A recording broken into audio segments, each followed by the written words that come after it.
Episode 1। आज वंश सूर्यवंशी की शादी है। शादी इस शहर के सबसे बड़े होटल में हो रही थी। इस शादी को कैप्चर करने के लिए पूरी मीडिया आई हुई है। सब ये जानना चाहते थे कौन है वो लड़की जिससे वंश शादी करने वाला है। तारा, जिसकी उम्र 24 साल है, जिसने सिंपल कुर्ता पाजामा पहन रखा था, वो नर्वस थी बहुत ज्यादा क्योंकि आज उसके बॉस वंश की शादी थी। पूरी शादी का इंतजाम वो ही देख रही थी। तारा अपनी टीम मेंबर से बात कर रही थी। वंश सर ने कहा है मीडिया अंदर नहीं आना चाहिए। उनकी शादी की कोई भी फोटो बाहर नहीं जानी चाहिए। मुझे कोई गड़बड़ नहीं चाहिए। हर चीज बिल्कुल परफेक्ट होनी चाहिए। कोई भी गड़बड़ हुई तो मुझसे बुरा कोई नहीं होगा। सर, तो बात के तुम सबको जॉब से निकलेगी। सर से पहले तुम सबको मेरे गुस्से का सामना करना पड़ेगा। Got it. तारा के सभी टीम मेंबर साथ में बोलते हैं, यस मैम। तारा हंसने लगती है। वो सभी से कहती है, मैम कब बनी मैं? जल्दी करो अब, सिक्योरिटी बढ़ा दो होटल की, मीडिया बाहर ही है। तभी उसे किसी का फोन आता है, जिसे सुनते ही वो शॉक हो जाती है। वो फोन पर बोलती है, ये खबर बाहर नहीं जानी चाहिए। मीडिया तक ये खबर नहीं पहुंचनी चाहिए। सर की फैमिली को मैं सूचना देती हूँ। उन्हें ढूंढो जल्दी से। ये शादी नहीं रुकनी चाहिए। 31 घंटे बाकी हैं बस। तारा अपने आप से बोलते हुए चल रही थी, सर ने पहली बार मुझे इतनी बड़ी जिम्मेदारी दी थी, अभी इतनी बड़ी गड़बड़ी होनी थी। तारा वंश के भाई के कमरे में जाती है, जहां वंश का भाई अंश और मां यशोदा जी थी। तारा अंश को कहती है, सर राशि मैम मिसिंग है। अंश और यशोदा जी भी ये खबर सुनकर शॉक हो जाता है। वंश तारा को कहता है, ये कैसे हो सकता है? मिस तारा, आप श्योर है ना? तारा अंश की कहती है, पक्की खबर है सर, वो शादी से भाग गई। यशोदा जी तारा को पूछती है, पर वो भाग क्यों गई? तारा अपने फोन की एक फोटो यशोदा जी को दिखाते हुए कहता है, उनके रूम से ये एक लेटर मिला है जिस पर लिखा है वो ये शादी अपने परिवार के प्रेशर से कर रही थी। वो ज्यादा दूर नहीं गई होगी। शादी आज। तभी रूम में वंश आता है। वो सभी को सुनाकर कहता है, मैं राशि से शादी नहीं करूंगा। यशोदा जी वंश को कहता है, वंश ये तो क्या बोल रहा है? वंश यशोदा जी को शांति से कहता है, मोम मैंने आपको कहा था मैं राशि से प्यार नहीं करता हूं, फिर भी आपके कहने पर मैं ये शादी कर रहा था ना। यशोदा जी वंश को कहता है, तूने मेरी कसम खाई थी। वंश अपनी मोम की बात सुनकर हैरान था। उसको यकीन नहीं होता उसकी मोम क्या बोल रही है। वो उनको थोड़े गुस्से में कहता है, आपको दिख नहीं रहा है क्या हो रहा है यहाँ? हम एक दूसरे से शादी नहीं करना चाहते। अब क्या आपकी कसम के लिए जबरदस्त उससे शादी करूं मैं? उसकी जिंदगी बर्बाद कर दूं मैं? उसने मना कर दिया ना शादी के लिए, अब बस नहीं करेंगे हम शादी। तारा को किसी का कॉल आता। दूसरे इंसान की बात सुनकर तारा वंश की कहती है, सर राशि मैम मिल गई है। मेरी टीम ने बताया है कि वो अपने मोम डैड के साथ उनके घर पर है। क्या उन्हें यहाँ लेकर आना है? वंश तारा को गुस्से में कहता है, मेरा फैसला सुना नहीं क्या तुमने? तारा वंश की गुस्से वाली आवाज सुनकर डर जाती है। वो जल्दी से वंश को कहती है, सॉरी सर। यशोदा जी वंश का हाथ पकड़कर कहती है, मैं बात करती हूँ राशि से, वो ऐसा कैसे कर सकती है? वंश अपनी माँ को प्यार से कहता है, मोम आप राशि से बात नहीं करोगे, छोड़ दो उसे उसके हाल पर, वो पहले से ही परेशान है। वो अभी अपने मोम डैड के साथ है ना, वो भी अभी उसको डांट ही रहे होगे सब बातों के लिए।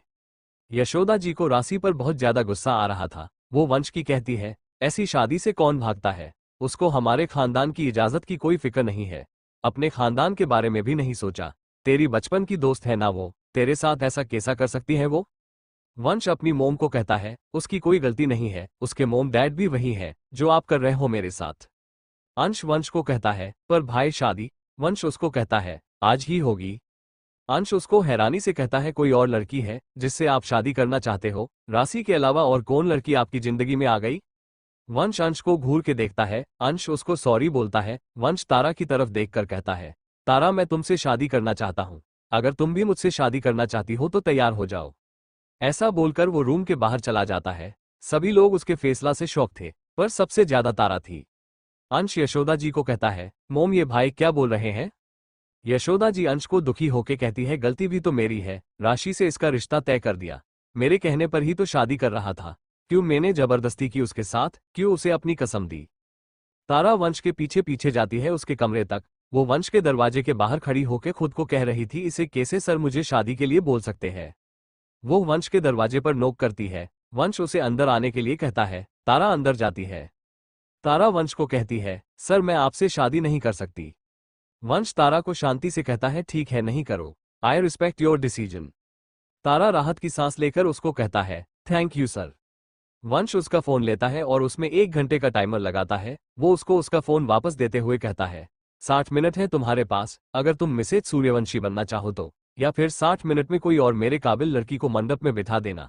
मेरी रेपुटेशन अब तुम्हारे हाथ में है। मुझे तुम पर विश्वास है, तुम्हारा पहला प्रोजेक्ट है ना ये, देखते हैं सही से करपति हो या नहीं।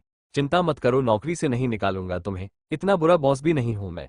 ऑल थी बेस्ट, मुझे पता तुम अपना बेस्ट करोगी। एपिसोड 2। तारा भागते हुए रूम के बाहर चली जाती है। उसको इसे भागते हुए देखकर वंश नामे सर हिलाता है। तारा वंश की मां के पास जाती है और उसको बोलती है कि क्या कोई और लड़की है जो वंश से शादी कर सके। यशोदा जी उसको कहती है, शादी में किसी को नहीं बुलाया था वंश और राशि ने, ऐसे जल्दी में दूसरी लड़की कैसे ढूंढे उसके लिए। तारा उनको कहती है, कोई तो लड़की होगी।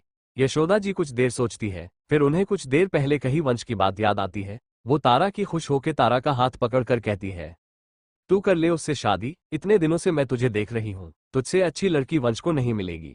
हमारे खानदान की इज्जत मिट्टी में मिल जाएगी अगर किसी को पता चल जाएगा कि हम बिना बहू के घर गए हैं। तू तो वंश के साथ काम करती है, तुझे तो पता है कितनी मेहनत से वंश और अंश ने इतना नाम कमाया है। मीडिया भी बाहर ही है, उनको तो मौका चाहिए न्यूज बनाने का। वंश ने भी कहा ना वो तुझसे शादी करना चाहता है, वो इतनी बड़ी बात इसी नहीं बोल सकता, तुझे पसंद करता है तभी इतनी बड़ी बात कही है। करोगी वंश से शादी? तारा अपना हाथ पीछे करके उनको कहती है, सॉरी मैम, मैं नहीं कर सकती। तारा उसके कमरे के बाहर आ जाती है। तारा अपने फोन के टाइमर को देखती है जिसमें 40 मिनट आ रहे हैं। तारा अपने आप से कहती है, मैं कैसे कर सकती हूँ, इससे थोड़ी ना शादी होती है। तभी तारा की मां शारदा जी का तारा को कॉल आता है। शारदा जी उसको कहता है, हेलो तारा, एक हफ्ते का बोला था ना तूने, कल पक्का आ जाएगी ना तू, नहीं तो तेरे नाना जी नाराज हो जाएंगे। तारा अपनी मां को कहती है, मम्मी एक प्रॉब्लम हो गई है यहाँ। तारा अपनी मां को सारी बात बताती है, वंश की कही बात भी बताती है। तारा की सारी बातें सुनकर शारदा जी उससे कहती है, कर ले शादी। तारा अपनी मां को कहती है, पर मम्मी मैं सर से कैसे शादी कर सकती हूँ, फिर आप सबका क्या होगा। शारदा जी उसको कहती है, हमारी चिंता नहीं कर तू कर ले ये शादी, इससे अच्छा और ऊंचे खानदान का रिश्ता मैं तेरे लिए कभी नहीं ढूंढ पाऊंगी। तारा उनको कहती है, नाना जी से क्या कहेंगे, कल ही तो। शारदा जी उनको कहती है, तेरे नाना जी को मैं समझ दूंगी। तारा अपनी मम्मी को कहती है, मम्मी। तारा अपनी बात पूरी कर पाती उससे पहले ही तारा की मम्मी फोन कट कर देती है। तारा वंश के कमरे में जाती है और उसके दरवाजे को खटखटाया है। वंश उसे अंदर आने के लिए कहता है, वो अंदर जाती है।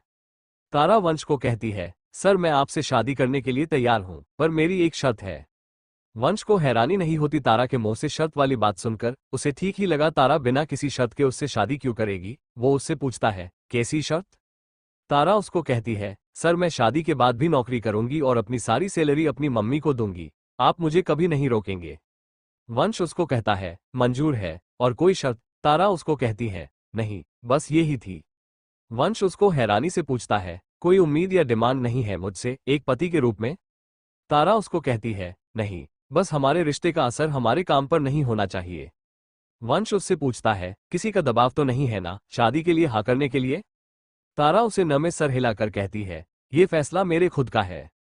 वंश उसको कहता है, तुम्हें पता है ना शादी करके तुम मिसेज सूर्यवंशी बन जाओगी, मेरी पत्नी, मेरे घर की बड़ी बहू।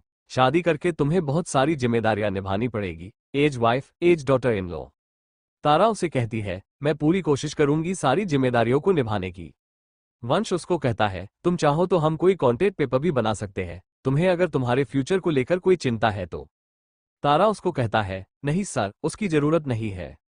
तारा जल्दी से भागते हुए रूम से बाहर चली जाती है। वंश अपने मन में सोचता है, मुझे पता था तुम मान ही जाओगी। तारा उसके कमरे से राशि के कमरे में जाती है और जल्दी से तैयार हो जाती है। अभी भी 5 मिनट बाकी थे। वो जल्दी से अपनी टीम को बोलती है सब कुछ सही करने के लिए, मीडिया को बाहर ही रखने के लिए। वो वंश की मां के पास जाती है। वंश की मां उसको देखकर बहुत ज्यादा खुश हो जाती है। तारा बहुत ज्यादा सुंदर दिख रही थी। वो उसके कान के पीछे काला टीका लगती है और उसे मंडप में ले जाती है। वंश पहले से ही मंडप में बैठती थी, वो भी मंडप में बैठ जाती है। उसके बैठते ही उसका फोन बज जाता है टाइमर स्टॉप होने का। वो टाइमर को बंद कर देता है। विच शादी में उसको किसी का फोन आता है। वो वंश को बोलती है, सर मीडिया अंदर आना चाहती है, क्या करना है? वंश उसको कहता है, आने दो उनको। तारा उसको कहती है, पर सर आपने ही तो कहा था। वंश उसको बीच में बोलता है, मैंने कहा ना। तारा उसको कहती है, ओके सर। तारा फोन पर बोलती है कि मीडिया को अनुमति दे दो अंदर आने की। मीडिया अंदर आती है और शादी की फोटो और वीडियो लेती है। उनकी शादी हो जाती है। मीडिया उससे सवाल पूछती है, मिस्टर वंश सूर्यवंशी आपकी पत्नी कौन है? वंश तारा का हाथ पकड़कर कहता है, मीट माय वाइफ मिसेज तारा वंश सूर्यवंशी। अंश वंश को कहता है, भाई आप मिस तारा को अंदर लेकर जाओ, अभी घर चलेंगे हम, यहाँ रहेंगे तो मीडिया फालतू में आप दोनों को परेशान करेगी। चॉपर रेडी है, होटल के पिछले दरवाजे पर हमारे लिए कार रेडी है, आप दोनों जाओ, मैं और मॉम आ रहे हैं। अंश सुरक्षा विभाग को मीडिया वालों को बाहर भेजने के लिए कहा गया है। मीडिया बाहर जाते जाते ये सवाल बोलने लगती है। मीडिया रिपोर्टर 1, मिस्टर सूर्यवंशी ये आपके पर्सनल असिस्टेंट है ना, आपने इनसे शादी क्यों की है? रिपोर्टर 2, क्या वजह है कि आपने शादी में किसी को भी नहीं बुलाया? रिपोर्टर 3, हमें पता था कि आप किसी ऊंचे खानदान की लड़की से शादी करने वाले हो, क्या ये वो लड़की है? रिपोर्टर 4, क्या शादी से पहले दुल्हन बदल गई है? रिपोर्टर 6, क्या इन्होंने आपको पैसों के लिए फंसाया है, आपको ब्लैकमेल किया है? रिपोर्टर 7, क्या आपकी पत्नी एक सब्स्टिट्यूट वाइफ है? वंश को उनके सवाल सुनकर बहुत ज्यादा गुस्सा आता है, पर अंश उन्हें कोई प्रतिक्रिया ना देने के लिए कहता है। मीडिया को बाहर भेज दिया जाता है। मीडिया के सवालों को सुनकर तारा बहुत ज्यादा आहत हो जाती है। उसके कानों में बस मीडिया जे सवाल गूंज रहे थे। तारा और वंश जी एक कार से जा रहे थे, अंश और यशोदा जी एक कार से जा रहे थे। वो सब एयरपोर्ट पर जाते हैं, जहां 2 हेलीकॉप्टर उनके लिए थे। तारा और वंश एक में बैठ जाते हैं। तारा आज पहली बार हेलीकॉप्टर में बैठ रही थी। आते टाइम तो वो वंश की कार से यहाँ आई थी। उसे बहुत ज्यादा डर लग रहा था, पर वो वंश को कुछ भी नहीं कहती। जैसे ही हेलीकॉप्टर ऊपर उड़ने लगता है, तारा को डर और बढ़ जाता है। वो कसकर वंश का हाथ पकड़ लेती है। उसके हाथ पकड़ते ही वंश के तो जैसे पूरे शरीर में ही कर जैसा दौड़ने लगता है। वंश तारा की तरफ देखता, उसकी इस बात का रियलाइजेशन होता है तारा ने डर कर उसका हाथ पकड़ा है। वंश उसे प्यार से कहता है, डोंट वरी, सेफ है ये, कुछ भी नहीं होगा, मैं हूं ना आपके साथ। तारा को वंश की आवाज सुनकर थोड़ा डर कम होता है। वो खिड़की से बाहर देखने लगती है, पर बाहर के खूबसूरत नज़ारे भी आज उसे खुशी नहीं दे रहे थे। वो अपनी आंखें बंद करके बैठ जाती है। आधे घंटे बाद वो सब घर पहुंच जाते हैं। यशोदा जी वंश और तारा का गृह प्रवेश करवाते हैं। घर के अंदर आकर तारा और वंश भगवान का आशीर्वाद लेते हैं। यशोदा जी अंश को कहती है, अपनी भाभी के पैर छू। अंश यशोदा जी को कहता है, इतनी क्यूट भाभी के छूऊंगा क्या मैं मोम, मैं तो। अंश तारा को हक करते हुए कहता है, गले मिलूंगा, वेलकम होम मेरे भाई की दुल्हन। तारा को बहुत खुशी हो रही थी। वंश की फैमिली उसे इतने अपनेपन से अपना रही थी। उसे कभी अंश से बैड वाइब्स नहीं आई थी। उसको हमेशा ये लगता था अंश और वंश बहुत ज्यादा खदुश होंगे, पर शादी के इन 7 दिनों में तारा ये समझ गई कि वंश और अंश अपनी फैमिली के साथ कितनी अच्छी तरह से रहते हैं। ऑफिस में भले ही ये बॉस बनके रहे, पर घर पर देखकर इनको कोई नहीं कह सकता कि ये वो ही वंश और अंश है। वंश यशोदा जी को कहता है, मोम तारा ने सुबह से खाना नहीं खाया है। मैंने सर्वेंट को पहले ही खाना बनाने के लिए मैसेज कर दिया था, आप खिला देना इनको, ये बिना खाना खाए ना सोए। ऐसा बोलकर वो अपने स्टडी रूम में चला जाता है। तारा अपने मन में सोच रही थी, सर को कैसे पता मैंने सुबह से खाना नहीं खाया? अंश उसको धीरे से कहता है, मिस तारा आप ज्यादा नहीं सोचो, हम सभी को पता है आप सुबह से काम कर रही थी, आपने खाना नहीं खाया होगा। अंश भी अपने रूम में चला जाता है। यशोदा जी तारा के लिए खाना मंगवाती है सर्वेंट से। तारा डाइनिंग टेबल पर बैठ जाती है, वो खाना खा लेती है। यशोदा जी उसको वंश के रूम के बाहर लेकर जाती है। यशोदा जी उसको कहता है, आज से ये तुम्हारा रूम है, किसी भी चीज की जरूरत हो तो मुझे कह देना। अब मैं वंश और अंश के साथ तुम्हारी मोम भी हूँ, आराम कर लो तुम रूम में। तारा उनकी बातें सुनकर स्माइल करती है और रूम के अंदर चली जाती है। तारा वंश के कमरे में बेड पर बैठ जाती है। वो वंश के कमरे की दीवार की तरफ देखती है, जहां वंश की बहुत सारी तस्वीर थी, जिनमें वो बहुत सारी तस्वीरों में राशि के साथ था और बाकी फोटो में राशि और अपने दोस्त विशाल के साथ था। उन तस्वीरों में वंश बहुत खुश था। तारा को उन तस्वीरों को देखकर पता चल रहा था वंश और राशि कितने ज्यादा करीब थे। तारा सोच रही थी उसके साथ क्या हो गया। ये सोचते सोचते ही उसे नींद आ जाती है। कुछ देर बाद वंश अपने कमरे में आता है। वो देखता है तारा तो चुकी है। वो तारा के पास जाता है और तारा के मासूम से चेहरे को देखने लगता है। वंश मन में सोचता है, थैंक यू राशि, तू ही मेरी सबसे अच्छी बेस्ट फ्रेंड है। आई लव यू, तेरी जैसी दोस्त भगवान सबको दे। वो तारा को कंबल ओढ़ता है और उसे धीरे से बोलता है, good night Mrs Suryavanshi. Flashback गुलाब आज वंश और राशि की मेहंदी हुई थी। 3 दिन बाद उन दोनों की शादी होनी थी। रात के 11 बज रहे थे। वंश होटल की छत पर आता है, जहां पहले से ही कोई लड़की थी। वो होटल की बालकनी में खड़ी थी। ये पूरी 7 स्टार होटल को वंश ने 1 सप्ताह के लिए बुक कर लिया था शादी के लिए। दोनों फैमिली यहीं पर रुके हुए थे। उसको लगा होटल का कोई स्टाफ होगा। दूसरे इंसान को जब किसी के आने की आहट होती है तो वो पीछे मुड़कर देखती है। वो दूसरा इंसान तारा थी। तारा वंश को कहती है, सर आप यहाँ। वंश उसको कहता है, नींद नहीं आ रही थी, तुम यहाँ क्या कर रही हो? तारा उससे अपने हाथ दिखाते हुए कहती है, बड़ी मैम ने कहा कि मैं भी मेहंदी लगवा लूं, तो मैंने भी मेहंदी लगवा ली। मेहंदी लगाने वाली ने पूरे हाथ भर दिए। इस बड़ी इलिये ये सूख ही नहीं रही थी, तो सोचा हवा में सूख जाएगी जल्दी, अच्छी हवा चल रही है यहाँ। वंश भी अपने पास जाकर खड़ा हो जाता है। दोनों कुछ देर के लिए कुछ भी नहीं बोलते, दोनों को ही नहीं पता था कि एक दूसरे से क्या बातें करे। वो ऑफिस में पूरा समय साथ रहते हैं, पर उन दोनों ने हमेशा ऑफिस में काम से संबंधित बात ही की थी। वंश माहौल की शांति को खत्म करने के लिए उसको पूछता है, तुम यहाँ बालकनी में खड़ी होके क्या देख रही हो? तारा उसे आंखों का इशारा करके कहती है, पूरे शहर को देख रही हूँ सर, कितना सुंदर दिख रहा हूँ, सब कुछ। वंश उस तरफ देखता है, वहां बस बिल्डिंग थे। वंश को उसने कुछ भी इतना खास नहीं देखता, क्या वो तो इस नजारा देखता ही रहता था। वो उससे पूछता है, इसमें क्या सुंदर है?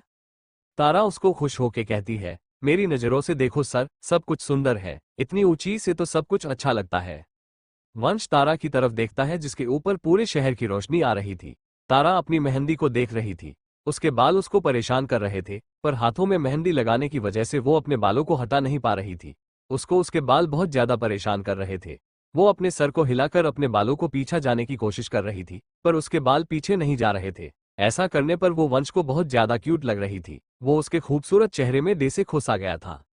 वो उसके बालों को पीछे करते हुए उसको कहता है, सही कहा, इतनी ऊंचाई से तो सब कुछ अच्छा दिखता है। तारा वंश को कहती है, थैंक यू सर, ये बाल बहुत देर से परेशान कर रहे थे मुझे।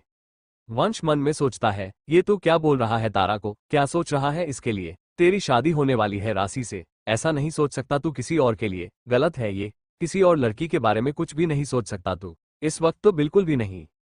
तारा वंश को कहती है, बस एक चीज की कमी है यहाँ। वंश उसको पूछता है, किस चीज की कमी है? तारा उसको जवाब देती है, तारा। वंश उसको हैरानी से बोलता है, तुम हो ना यहाँ, फिर किस चीज की कमी है? तारा को हंसी आने लगती है। वो हंसते हुए वंश को कहती है, सर मैं अपनी बात नहीं कर रही हूँ। तारा मतलब स्टॉर्स, तारों की कमी है। ये शहर की लाइट की वजह से आसमान में तारे ही नहीं दिख रहे हैं। पिछली बार बचपन में पापा के घर में देखा था, तारों वाला आसमान। पापा का घर गांव में था ना, इस शहर में और अपने शहर में कभी लाइट ही नहीं दिखती है। वंश उसके हंसते हुए चेहरे को देखता है। वो उसको पूछता है, तुम्हें देखना है तारों वाला आसमान? तारा हाँ में सर हिलाती है, हाँ, पर यह नामुमकिन है सर। वंश थोड़ी दूर जाकर किसी को कॉल करता है, फिर तारा के पास आकर उसे बोलता है, आंखें बंद करो अपनी। तारा उसको हैरानी से कहती है, सर। वंश उससे कहता है, ट्रस्ट मी, मुझ पर ट्रस्ट तो है ना तुम्हें? तारा उसे जवाब देती है सर आप पर ट्रस्ट। वंश उसे कहता है, फिर अपनी आंखें बंद करो। तारा अपनी आंखें बंद करके जगत है, डन सर। वंश उसे 1 मिनट बाद कहता है, अब खोलो। तारा अपनी आंखें खोलकर देखती है, पूरे शहर की लाइट जा चुकी है। वो आसमान की तरफ देखती है, जिसने तारे ही तारे देख रहे थे। वो उस नज़ारे को देखकर बहुत ज्यादा खुश हो जाती है। तारा वंश को देखकर कहता है, वाह सर, ये आपने कैसे किया? वंश को उसका इसे खुशी वाला रिएक्शन देखकर बहुत ज्यादा खुशी होती है। आज से पहले उसे कभी किसी के लिए कुछ करके इतनी खुशी नहीं हुई थी, जितना आज तारा के लिए ये छोटी सी चीज करके हुई थी। वो तारा को कहता है, नींद आ रही है मुझे, तुम अपने तारों को एंजॉय करो, आधे घंटे में लाइट आ जाएगी, गुड नाइट। तारा उससे कहती है, गुड नाइट सर। वंश नीचे चला जाता है। फ्लैशबैक एंड गुलाब। वंश ने अभी भी अपनी शादी की ड्रेस पहन रखी थी। वो अपनी ड्रेस बदल कर आता है और तारा के बगल में बेड पर सो जाता है। तारा ने उसकी तरफ ही करवट ले रखी थी। वो तारा के चेहरे की तरफ देखता है जो बहुत मासूम लग रही थी। उसको देखते ही उसके चेहरे पर मुस्कान आ जाती है। वंश अपने मन में सोचता है, आप हो यहाँ तो किसी चीज की कमी नहीं है। कुछ देर बाद तारा को देखते देखते ही वंश को भी नींद आ जाती है। अगले दिन गुलाब तारा उठती है। वो देखती है उसका पास कोई सो रहा है, उसकी पीठ कर रखी थी। अपने साथ किसी अनजान लड़के को सोते देखकर वो चिल्लाने लगती है। वंश उसके चिल्लाने की वजह से नींद से उठ जाता है। वो जल्दी से उठता है और उसका मुंह बंद कर देता है। वंश उसको बोलता है, तारा क्या हुआ? सुबह सुबह आप क्यों चिल्ला रही हो? आप, वो भी इतनी जोर से? इसे सुबह सुबह कोई चिल्लाता है क्या? वो तो हमारे घर में सारे रूम साउंड प्रूफ है, नहीं तो सब क्या सोचेंगे हमारे बारे में? तारा कुछ बोलने की कोशिश करती है, पर वो वंश के हाथ की वजह से बोल नहीं पा रही थी।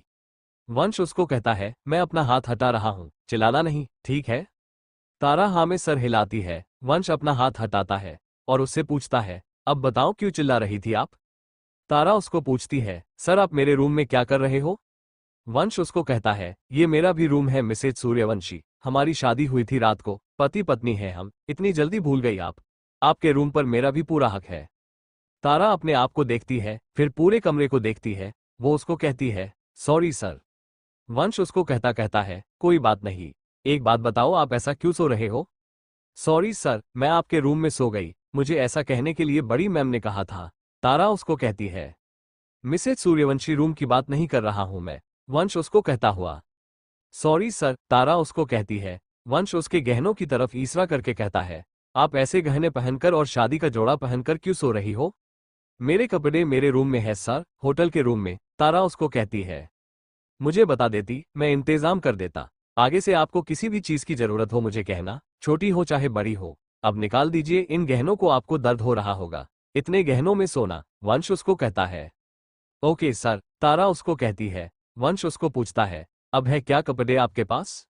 तारा न में सर हिलाकर कहती है, यहां नहीं है, होटल में ही छूट गए। मेरे नानाजी के घर में है मेरे कपड़े। वंश उसे कहता है, मैं मंगवाता हूं आपके लिए नए कपड़े। वंश किसी को कॉल करता है तारा के लिए ड्रेस लाने के लिए। तभी उनके दरवाजे को कोई खटखटाता है। वंश जाकर दरवाजा खोलता है। दरवाजे पर एक स्नॉक एक बैग के साथ खड़ा था। नौकर उस सामान को वंश के सामने करते हुए कहता है, सर ये सामान तारा मैम के लिए बड़ी मैम ने भेजा है। मैम ने कहा है 1 घंटे में आप दोनों को नीचे आना है। शादी के बाद की रस्में कारवानी है आप दोनों के साथ। अभी वो मंदिर जा रही है। वंश वो सामान इस हमें नौकर से लेते हुए कहता है, ठीक है। वंश दरवाजा बंद कर देता है। वो उस सामान को सोफे पर रख देता है। वो देखता है तारा चुपचाप सी एक कोने में बैठी है बिस्तर पर। वंश उसे कहता है, आप तैयार हो जाना, इस ड्रेस को पहन लेना। मोम ने कहा है, मैं नहा कर आता हूं। तारा हाँ में सर हिलाती है। वंश अपनी क्लोजेट से अपने कपड़े देखने लगता है।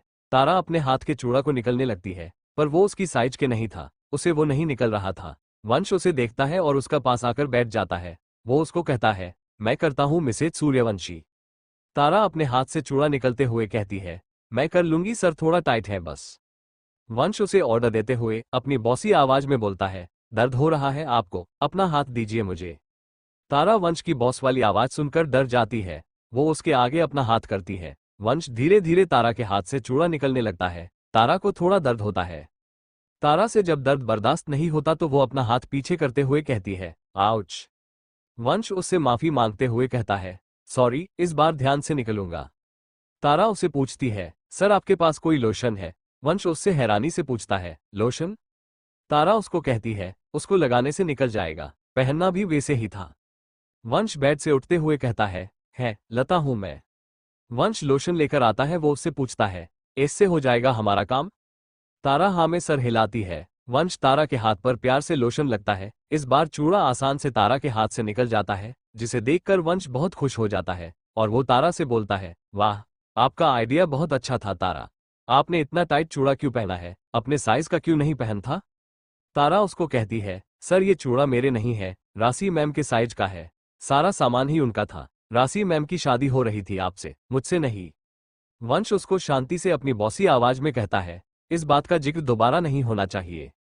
तारा उसकी आवाज सुनकर एक पल के लिए सहम जाती है। वो अपने आप को संभाल कर कहती है, ओके सर। वंश तारा के हाथ से सारे चूड़ा निकल देता है। तारा अपने हाथों को देखकर उसको कहती है, थैंक यू सर, मुझसे तो निकल ही नहीं रहे थे। वंश तारा के नजदीक आता है और तारा के कान के झुमके निकलने लगते हैं। वंश को इतने पास देखकर तारा अपनी आंखें कसकर बंद कर लेती है और वो घबराहट में बोलती है, सर मैं कर लूंगी।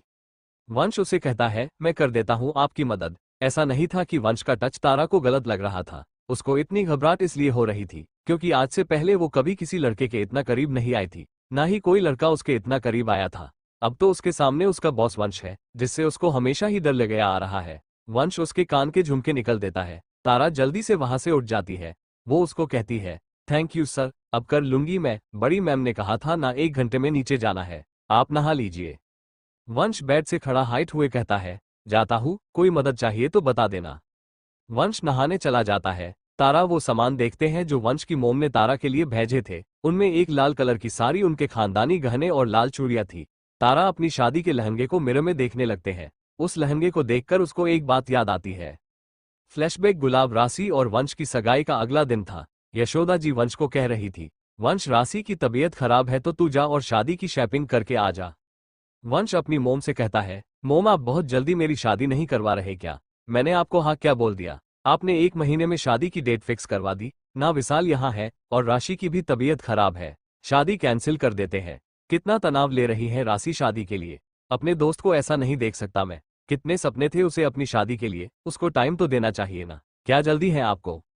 यशोदा जी उसे कहती है, मुझे पता है तुझे राशि के खुद से भी ज्यादा परवाह है। पर हर लड़की को शादी से पहले स्ट्रेस होता है। ठीक हो जाएगी, अभी तो 5 दिन बाकी है। तू जा, दोनों की ड्रेस लेकर आ जा।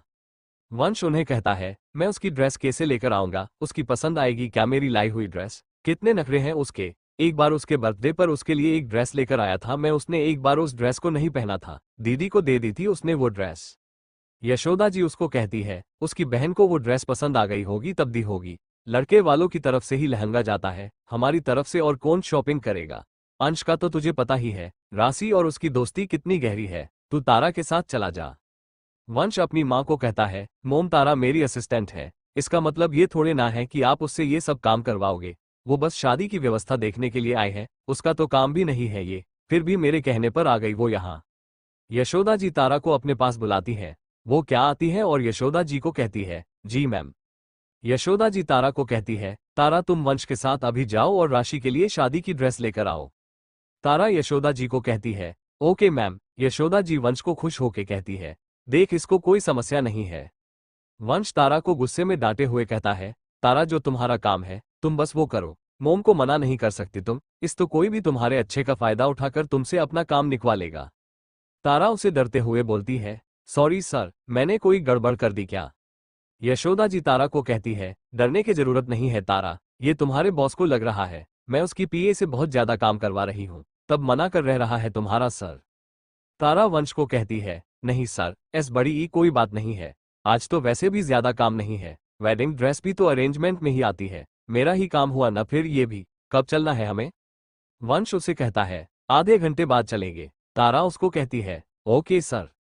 तारा वहां से चली जाती है। यशोदा जी उसको जाते हुए देखते हुए कहती है, कितनी प्यारी बच्ची है, बहुत समझदार है, इतनी छोटी उम्र में भी इतना सब संभाल रखा है, उम्र से ज्यादा समझदार है। वंश अपनी माँ को कहता है, मेहनती है, काम से कभी नहीं भागती, अच्छे कर्मचारी है, आगे बढ़ने का जुनून है, बहुत आगे जाएगी एक दिन। कभी कभी तो लगता खुद को देख रहा हूँ इसके अंदर, इसका मतलब ये नहीं कि आप इतना अतिरिक्त काम करवाओगे। यशोदा जी उसको कहती है, ठीक है नहीं करवाऊंगी तेरे कर्मचारी से ज्यादा काम। थोड़ी देर बाद वंश और तारा मॉल जाते हैं। तारा वंश से पूछती है, कैसी ड्रेस लेनी है राशि मैम के लिए सर? वंश उसको कहता है, अपनी पसंद की ले लो कोई भी ड्रेस। तारा उसको कहती है, शादी तो राशि मैम और आपकी है, मैं अपनी पसंद की कैसे ले सकती हूँ? आप उनसे पूछिए उनको कैसी ड्रेस लेनी है। वंश उसको कहता है, ठीक है, पहले तुम पसंद करो, अपनी दोस्त को जनता हूं मैं, कोई भी महंगी ब्रांडेड ट्रेंडी ड्रेस पसंद कर को उसको पसंद आ जाएगी। तारा ड्रेस देखने लगती है। वंश अपने लिए ड्रेस देखने चला जाता है। जब वो आपके लिए ड्रेस पसंद करने के बाद वापस आता है, तब तक तारा को कोई ड्रेस पसंद ही नहीं आ रही थी। वंश उसको पूछता है, नहीं आई कोई ड्रेस पसंद? तारा न में सर हिलाकर कहती है, नहीं आई। जब मुझे ही ड्रेस पसंद नहीं आ रही तो राशि मैम को कैसी पसंद आएगी? मॉल का कर्मचारी तारा को कहता है, मैम सारी ड्रेस बहुत अच्छी है, एक से बढ़कर एक है, आप एक बार पहन कर देखिए। तारा उस कर्मचारी को कहती है, भैया मेरी शादी नहीं है, मेरे बॉस की शादी है। वंश तारा को कहता है, तारा बहुत लेट हो गई है, तुम पहन कर देख लो। वंश उस मॉल कर्मचारियों को बोलता है, इस मॉल का सबसे अच्छा और महंगा शादी के लिए लहंगा लेकर आओ। कर्मचारी उसे कहता है, ठीक है सर, 2 मिनट वेट कीजिए आप, इस बार आप उस ड्रेस को देखते ही हाँ बोल दोगे। कर्मचारी चला जाता है। कुछ देर में वो एक बहुत बड़ा बैग लेकर आता है। वंश तारा को कहता है, जाओ तारा, ट्राई करो। तारा झिझक के साथ कहती है, पर सर मैं कैसे? वंश उसको कहता है, मेरी शादी करवानी है ना तुम्हें? तारा हाँ के सर हिलाकर कहती है, करवानी है। तारा 5 मिनट में मुझे लहंगे को पहन कर आती है। वो खुद से बोल रही थी, पता नहीं लड़कियां इतना भारी लहंगा कैसे पहन लेती है, अच्छा है ये मेरा नहीं है, नहीं मैं तो इसमें 2 मिनट सांस ना ले पाऊं। वंश तारा को देखता है। वो उसे पूछता है, कैसी लगी? तारा उसे कहती है, बहुत सुंदर है, बस थोड़ा हैवी है। वंश उसे कहता है, यही लहंगा लेंगे। तारा उसे कहती है, राशि मैम से तो पूछिए। वंश उसको कहता है, तुम पर यह लहंगा बहुत अच्छा लग रहा है, उस पर भी अच्छा लगेगा। वंश उस मॉल के कर्मचारी को कहता है, इसको पैक कर दो। कर्मचारी वंश से कहता है, अभी नहीं दे सकते, अभी रेडी नहीं है ये, पहले बाकी बचा काम करना है, शादी से एक दिन पहले दे देंगे, आपकी और मैम की ड्रेस साथ में। वंश उसको कहता है, ठीक है। तारा उस कर्मचारी को कहती है, भैया दे देना शादी से एक दिन पहले, ऐसा ना हो शादी वाले दिन तक आप हमें चक्कर कटवाओ। कर्मचारी तारा को कहता है, डोंट वरी मैम, आप हमारी ड्रेस पहनकर ही शादी करोगे। तारा उसे कहती है, भैया मेरी शादी नहीं है, मेरे बॉस की शादी हो रही है, कितनी बार बताऊं? फ्लैशबैक एंड वंश थोड़ी देर बाद अपना बाथरोब पहनकर बाहर आता है। वंश को ऐसे देखते ही तारा अपने नजरें नीचे कर लेती है। तारा अपने कपड़े लेती है और बाथरूम में चली जाती है। तारा जब नहा लेती है तब वो ब्लाउज और पेटीकोट पहन लेती है। तारा अपने आप से बोलती है, मैं साड़ी बाहर ही छोड़कर आ गई, इसे कैसे बाहर जाओ, सर तो बाहर ही होंगे। वो बाथरूम का दरवाजा थोड़ा सा खोलती है, देखती है वंश रूम में नहीं थी। वो चैन की सांस लेती है और बाहर आती है। उसकी कभी साड़ी नहीं बंधी थी। वो इंटरनेट पर देखकर साड़ी बांधने लगती है, लेकिन उससे नहीं बांध रही थी। तभी कमरे में वंश आ जाता है। उसको देखते ही तारा दूसरी तरफ मुंह कर लेती है। वंश दूसरी लड़की तरफ देखते हुए कहता है, सॉरी मैं बाद में आता हूं, आप तैयार हो जाइए। वंश बाहर जाने लगता है। तारा उसे रोकती है। तारा उसे कहती है, सर आप किसी ऐसे इंसान को भेज सकते हो क्या जिसको साड़ी बांधनी आती हो? मुझे नहीं आती साड़ी बांधना। वंश उसको कहता है, मोम तो मंदिर गई हुई है, सारे सर्वेंट भी काम कर रहे हैं, अंश किसी काम का नहीं है, मैं मदद के लिए देता हूं आपकी। तारा उसको हैरानी से पूछती है, आपको आती है साड़ी बांधनी? वंश उसके पास आकर कहता है, आती है। वंश उसकी साड़ी पहनने में मदद करने लगता है। वंश उसके साड़ी के प्लेट्स लगाते हुए उससे पूछता है, आपने कभी शादी नहीं बांधी आज से पहले? तारा नमे सर हिलाकर कहती है, नहीं, कभी जरूरत ही नहीं हुई। वंश उसके प्लेट्स को तारा को दे देता है। वो उसको अपने पेटीकोट में टक करते हुए उससे पूछती है, सर आपको साड़ी बांधना किसने सिखाया? बड़ी मैम को देखकर सिखा आपने? वंश नीचे बैठकर उसकी साड़ी को ठीक से सेट करते हुए कहता है, नहीं, कॉलेज में एक बार प्ले में राशि के बांधी थी, उसने सिखाया था। सारे काम वो अपने मुझसे और विशाल से ही करवाती थी। हम दोनों की वो अपना पीए मानती थी। वो साड़ी पहनने के बाद वंश बाकी के सामान की तरफ देखता है जिसमें चूड़ी थी। वो चूड़ी को लेता है और तारा के हाथ में पहनाने लगता है, पर वो उसकी छोटी थी। तारा अपना हाथ पीछे कर लेती है और वंश से दूर हो जाती है। वंश उसकी तरफ देखता है, उसकी आंखों में आंसू थे। वंश उसको टेंशन में पूछता हूँ, क्या हुआ मिसेज सूर्यवंशी, आप रो क्यों रहे हो? तारा उससे और दूर जाते हुए कहती है, ये भी मेरा नहीं, कुछ भी मेरा नहीं है, सब कुछ राशि मैम का है। मेरे लिए कुछ भी नया नहीं है, उन्होंने छोड़ दिया तो मुझे मिल रहा है। कुछ भी मेरे लिए नहीं है, आप भी मेरे नहीं है। साड़ी चूड़ी आप कुछ भी नहीं, नहीं पहनना मुझे किसी और का सामान। वंश उसके पास जाकर उसके दोनों गाल पर हाथ रखकर उसको कहता है, ऐसी बात नहीं है तारा, सब कुछ आपका ही है। ये चूड़ी मॉम ने अपनी बहू के लिए खरीदी थी, जो आप हो, हर चीज आपकी है, मैं भी आपका ही हूं बस। तारा वंश के हाथ को अपने गाल से हटाते हुए रोते हुए कहती है, कुछ भी नहीं है मेरा, नहीं हूं मैं आपके काबिल, नहीं करनी चाहिए थी मुझे आपसे शादी, मना कर देना चाहिए था मुझे आपको। मीडिया वाले सब सही कह रहे थे, सब्स्टिट्यूट वाइफ हूं मैं आपकी बस, नहीं चाहिए मुझे ऐसी जिंदगी। वंश उसका हाथ पकड़कर उसकी अपने करीब खींचकर गुस्से में कहता है, आज बोल दिया, दोबारा ये बात नहीं बोलना। अपनी वाइफ के लिए कुछ भी गलत नहीं सुन सकता मैं, भले ही वो बात मेरी वाइफ ने ही क्यों ना कही हो। तारा अपना हाथ छुड़ाने की कोशिश करते हुए कहती है, सर छोड़िए मुझे, मेरा हाथ में दर्द हो रहा है, आप मुझे हॉट कर रहे हो। वंश उसका हाथ छोड़ देता है और उसकी शांति से कहता है, सॉरी, इन सब को पहनने की जरूरत नहीं है आपको, थोड़ी देर में वो कपड़े आ जाएंगे जो मैंने आपके लिए मंगाए थे, वो कपड़े ही पहनने हैं आपको आज। तारा जल्दी से वॉशरूम रूम में चली जाती है और रोने लगती है। 20 मिनट बाद वंश उसके दरवाजे को खटखटाता है। तारा दरवाजा खोलती है। वो उसे कपड़े देते हुए कहता है, ये सिर्फ आपके हैं, किसी और के नहीं है। तारा वो कपड़े लेती है और उन्हें पहनकर आती है। आई उनसे जींस और ऑफ शोल्डर टॉप था। वंश बाहर ही था। वंश तारा को देखता है, उसकी आंखें लाल हो रही है। वो उसको बोलता है, आप तो इतनी कमजोर कभी नहीं थी। तारा उसकी बातों का मतलब नहीं समझती। वो उससे पूछती है, मैं कुछ समझती नहीं सर। वंश उसे कहता है, कुछ भी नहीं, सही है ना ड्रेस? आप कंफर्टेबल हो ना इस ड्रेस में? आपको पसंद आई क्या? नहीं आई तो बता दीजिए, आप अपनी पसंद की लेकर आ जाइए।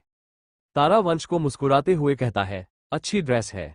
तारा मिरर में देखकर अपने बाल बनाती है, फिर वो अपनी मांग में सिंदूर लगाने के लिए सिंदूर की डिब्बी को उठती है। वंश उसके पास आता है और उसके हाथ से सिंदूर की डिब्बी लेते हुए उससे पूछता है, मैं आए?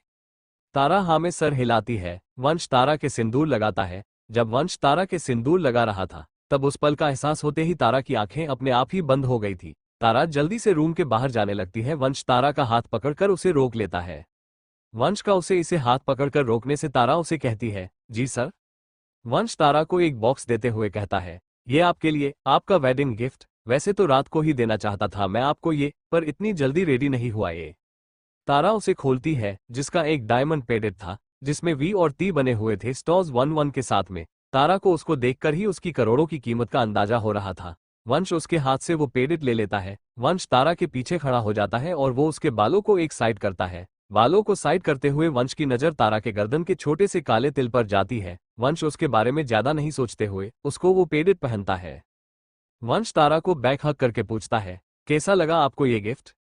तारा का दिल जोर से धड़क रहा था। वंश की नजदीकी से उसे उसकी नजदीकी अच्छी भी लग रही थी और उसे डर भी लग रहा था। तारा उस पेडिट को मिरर में देखते हुए कहती है, सर ये बहुत महंगे हैं, मुझसे नहीं संभलेगा, गिर जाएगा मुझसे। वंश उसके गर्दन के उस तिल को किस करते हुए कहता है, सूर्यवंशी खानदान की बड़ी बहू हो आप, इन सब चीजों की आदत डाल लीजिए आप। इस घर को और मुझे आप ही संभालना है अब। पहला गिफ्ट है मेरी तरफ से, आप मना नहीं कर सकते। इससे पहले कि वंश अपना कंट्रोल खो देता, वो उससे अलग हो जाता है। वंश तारा के साथ कुछ जल्दबाजी में नहीं करना चाहता था, उसको टाइम देना चाहता था। वो चाहता था तारा खुद चलकर उसके पास आए और उसके प्यार को समझे। तारा उसको कहती है, थैंक यू सर, सुंदर है, मुझे अच्छा लगा।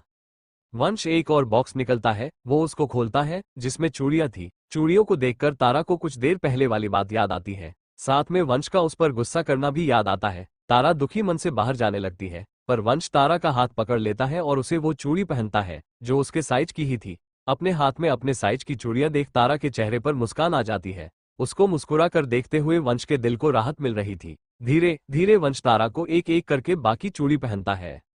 वंश उसको चूड़ी पहनते हुए पूछता है, एक बात बताइए, आप मुझसे शादी क्यों नहीं करना चाहती थी? पहले मना क्यों किया था आपने मुझे? आपका बॉस हूँ इसलिए या कोई और पसंद है क्या आपको? तारा नमे सर हिलाकर कहती है, नहीं सर, मुझे कोई पसंद नहीं। कोई पसंद होता तो आपसे शादी क्यों करती मैं? वंश उससे फिर से पूछता है, फिर आपने क्यों मना किया था? तारा उसे कहती है, मैं अपनी शादी का फैसला अपने आप नहीं ले सकती। मुझे ये हक नहीं है कि मैं किसी भी लड़के से अपनी मर्जी से शादी कर सकूं। मेरी जिंदगी के सारे फैसले मेरे नाना जी लेते हैं, उनसे बिना पूछे कैसे हाँ करती मैं आपको? तब मना किया था। वंश उसे पूछता है, उन्होंने हाँ कर दी थी क्या फिर? तारा उसे कहती है, मम्मी ने कहा कर लो शादी, रिश्ता अच्छा है, ऊंचे खानदान का है, वो मेरे लिए ऐसा रिश्ता कभी नहीं ढूंढ पाएगी। वंश उसे कहता है, मम्मी को थैंक्स बोलना आप मेरी तरफ से। तारा उसे झिझक के साथ पूछती है, सर आपसे एक बात पूछ सकती हूँ क्या मैं? वंश उसकी आंखों में देखकर कहता है, अगली बार सवाल पूछने से पहले अनुमति नहीं लेना। तारा उसे मासूमियत से जवाब देती है, आप मुझ पर गुस्सा हो गए तो? वंश उसे प्यार से बोलता है, कभी गुस्सा किया है मैंने आप पर बिना मतलब के? तारा को कुछ देर पहले किया वंश का गुस्सा याद आता है तो वो हाँ में सर हिलाती है। वंश उसकी तरफ देखता है तो तारा जल्दी से न में सर हिलाती है। तारा को इसे सर हिलाते देखकर वंश खुद को मुस्कुराने से नहीं रोक पाता। वो तारा को कहता है, थोड़ी देर पहले जो गुस्सा किया था उसके लिए सॉरी, आगे से कभी नहीं करूंगा गुस्सा। अब आप अपना सवाल पूछ सकती है। तारा उसे पूछती है, सर आपने मुझसे शादी क्यों की है? आपने मुझे कुछ कहा आपसे शादी करने के लिए? वंश उसे जवाब देता है, आपकी काबिलियत से इम्प्रेस हूं मैं, मुझे आप पसंद हो, आई लाइक यू। तारा उसे कहती है, मैं तो आपकी पर्सनल असिस्टेंट हूं, मुझे कैसे पसंद कर सकते हो आप? वंश उसे कहते हैं, अब वाइफ भी हो। तारा उसे धीरे से कहती है, आप तो राशि मैम से शादी करना चाहते थे, फिर मैं कैसे? आप दोनों एक दूसरे से प्यार करते हो ना? वंश उसे कहता है, मॉम करवा रही थी मेरी शादी, हम दोनों ही नहीं करना चाहते थे एक दूसरी से शादी, हम एक दूसरे से प्यार नहीं करते थे। मॉम ने मुझे अपनी कसम दी थी, तब शादी कर रहा था मैं राशि से। तारा उसे पूछती है, वो अगर नहीं भागती तो वंश उसके सवाल को पूरा पूछने से पहले ही उसको जवाब दे देता है, कर लेता शादी, मैंने कहा था ना, इस बात का जिक्र दोबारा नहीं होना चाहिए। तारा उसको कहता है, सॉरी सर। तब तक वंश ने तारा को सारी चूड़ी पहना दी थी। वंश उसके माथे पर किस करके उसको कहता है, जिस पल हमने शादी की थी उसी पल से मुझ पर और मेरी लाइफ पर सिर्फ आपका हक है और किसी का भी नहीं है। मेरी लाइफ में सिर्फ आप हो और कोई नहीं है, ना पहले कोई और था, ना अब कोई और है, ना आगे कभी कोई और होगा। राशि मेरी बेस्ट फ्रेंड है, उसके लिए कुछ भी गलत नहीं सुन सकता मैं। नीचे चले, मॉम मंदिर से आ गई होगी, हम दोनों का इंतजार कर रही होगी। तारा बस हाँ में सर हिला देती है। तारा और वंश नीचे जाते हैं। फिर यशोदा जी उन दोनों से शादी के बाद वाली रस्में करवाते हैं। फिर यशोदा जी तारा को घर के सभी सर्वेंट से मिलाती है। यशोदा जी तारा से पूछती है, तारा तुम्हारे घर वालों को वंश और तुम्हारी शादी के बारे में पता है ना? तारा उनका हाँ में सर हिलाकर कहती है, जी मैम। यशोदा जी उसे प्यार से कहती है, मैम नहीं मॉम, रात को ही तो बताया था, अब तुम्हारी भी मॉम हूं मैं। तारा मुस्कुरा कर उनको कहती है, जी मॉम, पता है उन्हें, मम्मी ने ही कहा था मुझे शादी करने के लिए। यशोदा जी उसे कहता है, फिर तो अच्छी बात है, तुम्हारे घर में कौन कौन है? तारा उनको जवाब देती है, मम्मी, नाना जी और मुझसे छोटे दो भाई बहन हैं, तन्वी और तनु। यशोदा जी वंश को कहती है, वंश तारा को लेकर इसके घर चला जा, इसके घर वालों का भी आशीर्वाद ले लेना। जाते समय सागुन लेकर जाना। पहली बार अपने ससुराल जा रहे हो, तुम खाली हाथ नहीं जाना। मैं ड्राइवर को कह दूंगी, वो सारा सामान ले आएगा। तुम दोनों रात तक वापस आ जाना। वंश उनको हाँ में सर हिलाकर कहता है, जी मॉम। यशोदा जी तारा को कहती है, मैं अपने कमरे में जा रही हूँ। तारा तुम दोनों चले जाना, अपने घर वालों को इन्फॉर्म कर देना जाने से पहले। तारा उनको कहती है, जी मॉम। यशोदा जी अपने कमरे में चली जाती है। वंश तारा को कहता है, चलो चलते हैं। तारा वंश से हैरानी से पूछती है, अभी जाएगा? वंश उसे कहता है, नहीं, पहले शॉपिंग पर चलेगा, फिर आपके घर चलेंगे। तारा और वंश मॉल जाते हैं। वंश तारा को कहता है, आप कर लो आपकी शॉपिंग, मैं यही हूँ, जब आपकी शॉपिंग हो जाए तो मुझे बता देना। तारा हाँ में सर हिलाती है। वंश वही बेंच पर बैठकर अपने फोन में अपने बिजनेस रिलेटेड मेल्स चेक करने लगता है। तारा कपड़ों को देख रही थी। सारे कपड़े ब्रांडेड और बहुत ज्यादा ही महंगे थे। तारा का इतने महंगे कपड़े लेने का कोई इरादा नहीं था।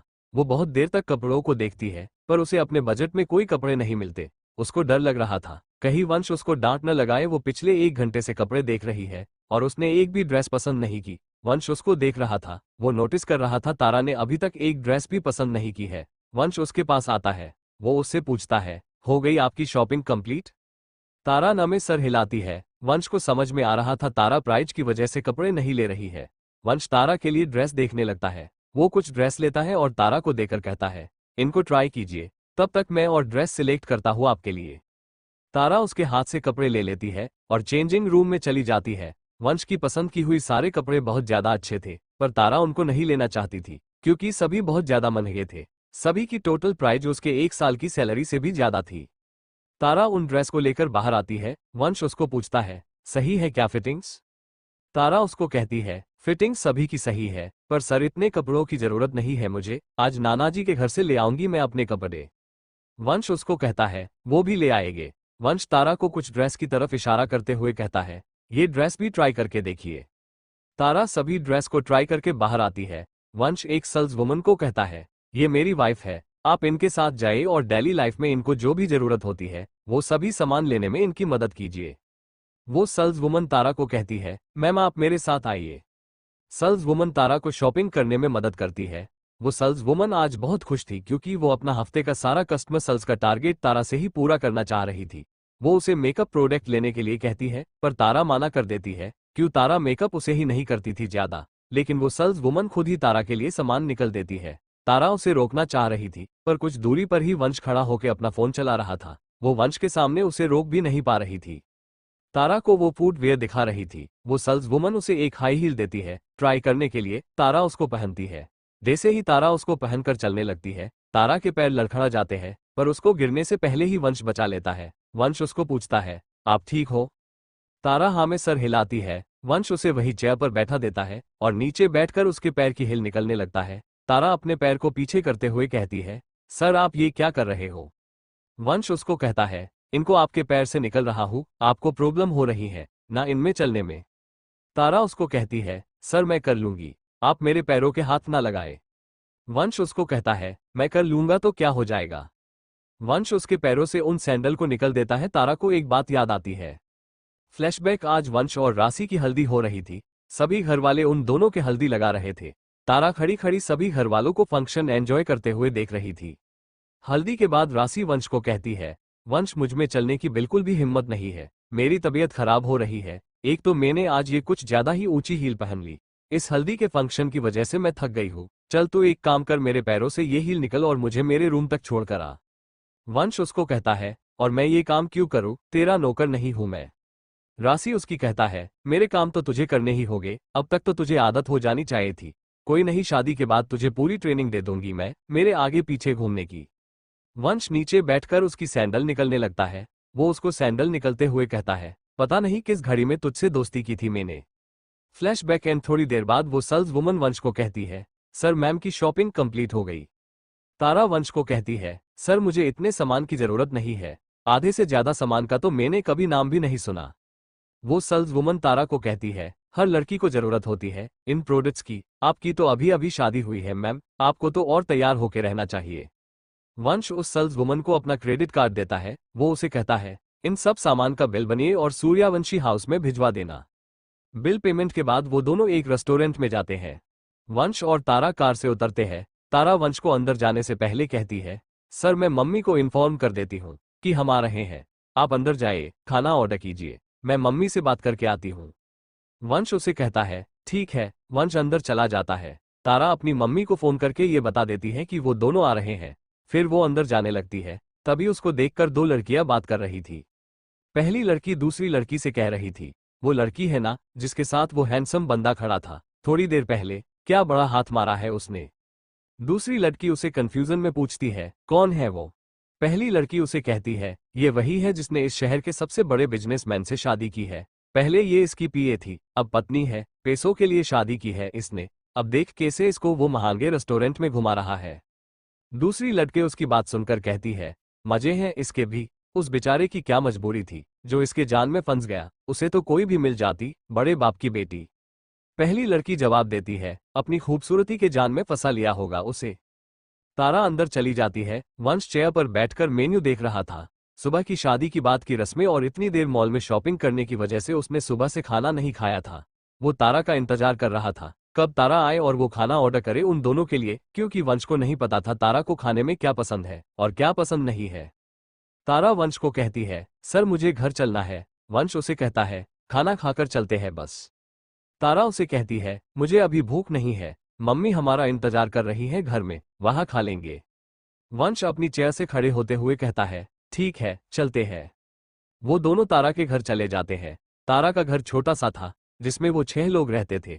ये उसके नाना जी का घर था। उसके पापा के मरने के बाद से शारदा जी अपने तीनों बच्चों को लेकर यह आ गई थी। तब तारा की उम्र 10 साल थी। इस वक्त घर में तारा के नाना जी किशोर जी, मम्मी और छोटा भाई तनु थे। तनु की उम्र 18 साल थी। वंश सारा सागुन का सामान ड्राइवर को अंदर रखने के लिए कहता है।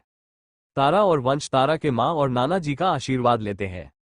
वंश तनु से हाथ मिलाकर मिलता है। तनु उससे कहता है, आप जीजू हो ना मेरे। वंश उसको हाँ में जवाब देता है। तारा अपनी मम्मी को धीरे से कहती है, मम्मी तन्वी कहाँ है। मुझे पता है आप मुझे ढूंढ रही हो। बाहर से तन्वी भागते हुए आती है और तारा को हक करके कहती है। तन्वी वंश को कहती है, जीजू मैं तन्वी आपकी इकलौती साली। शारदा जी तन्वी को कहती है, कहाँ थी तू।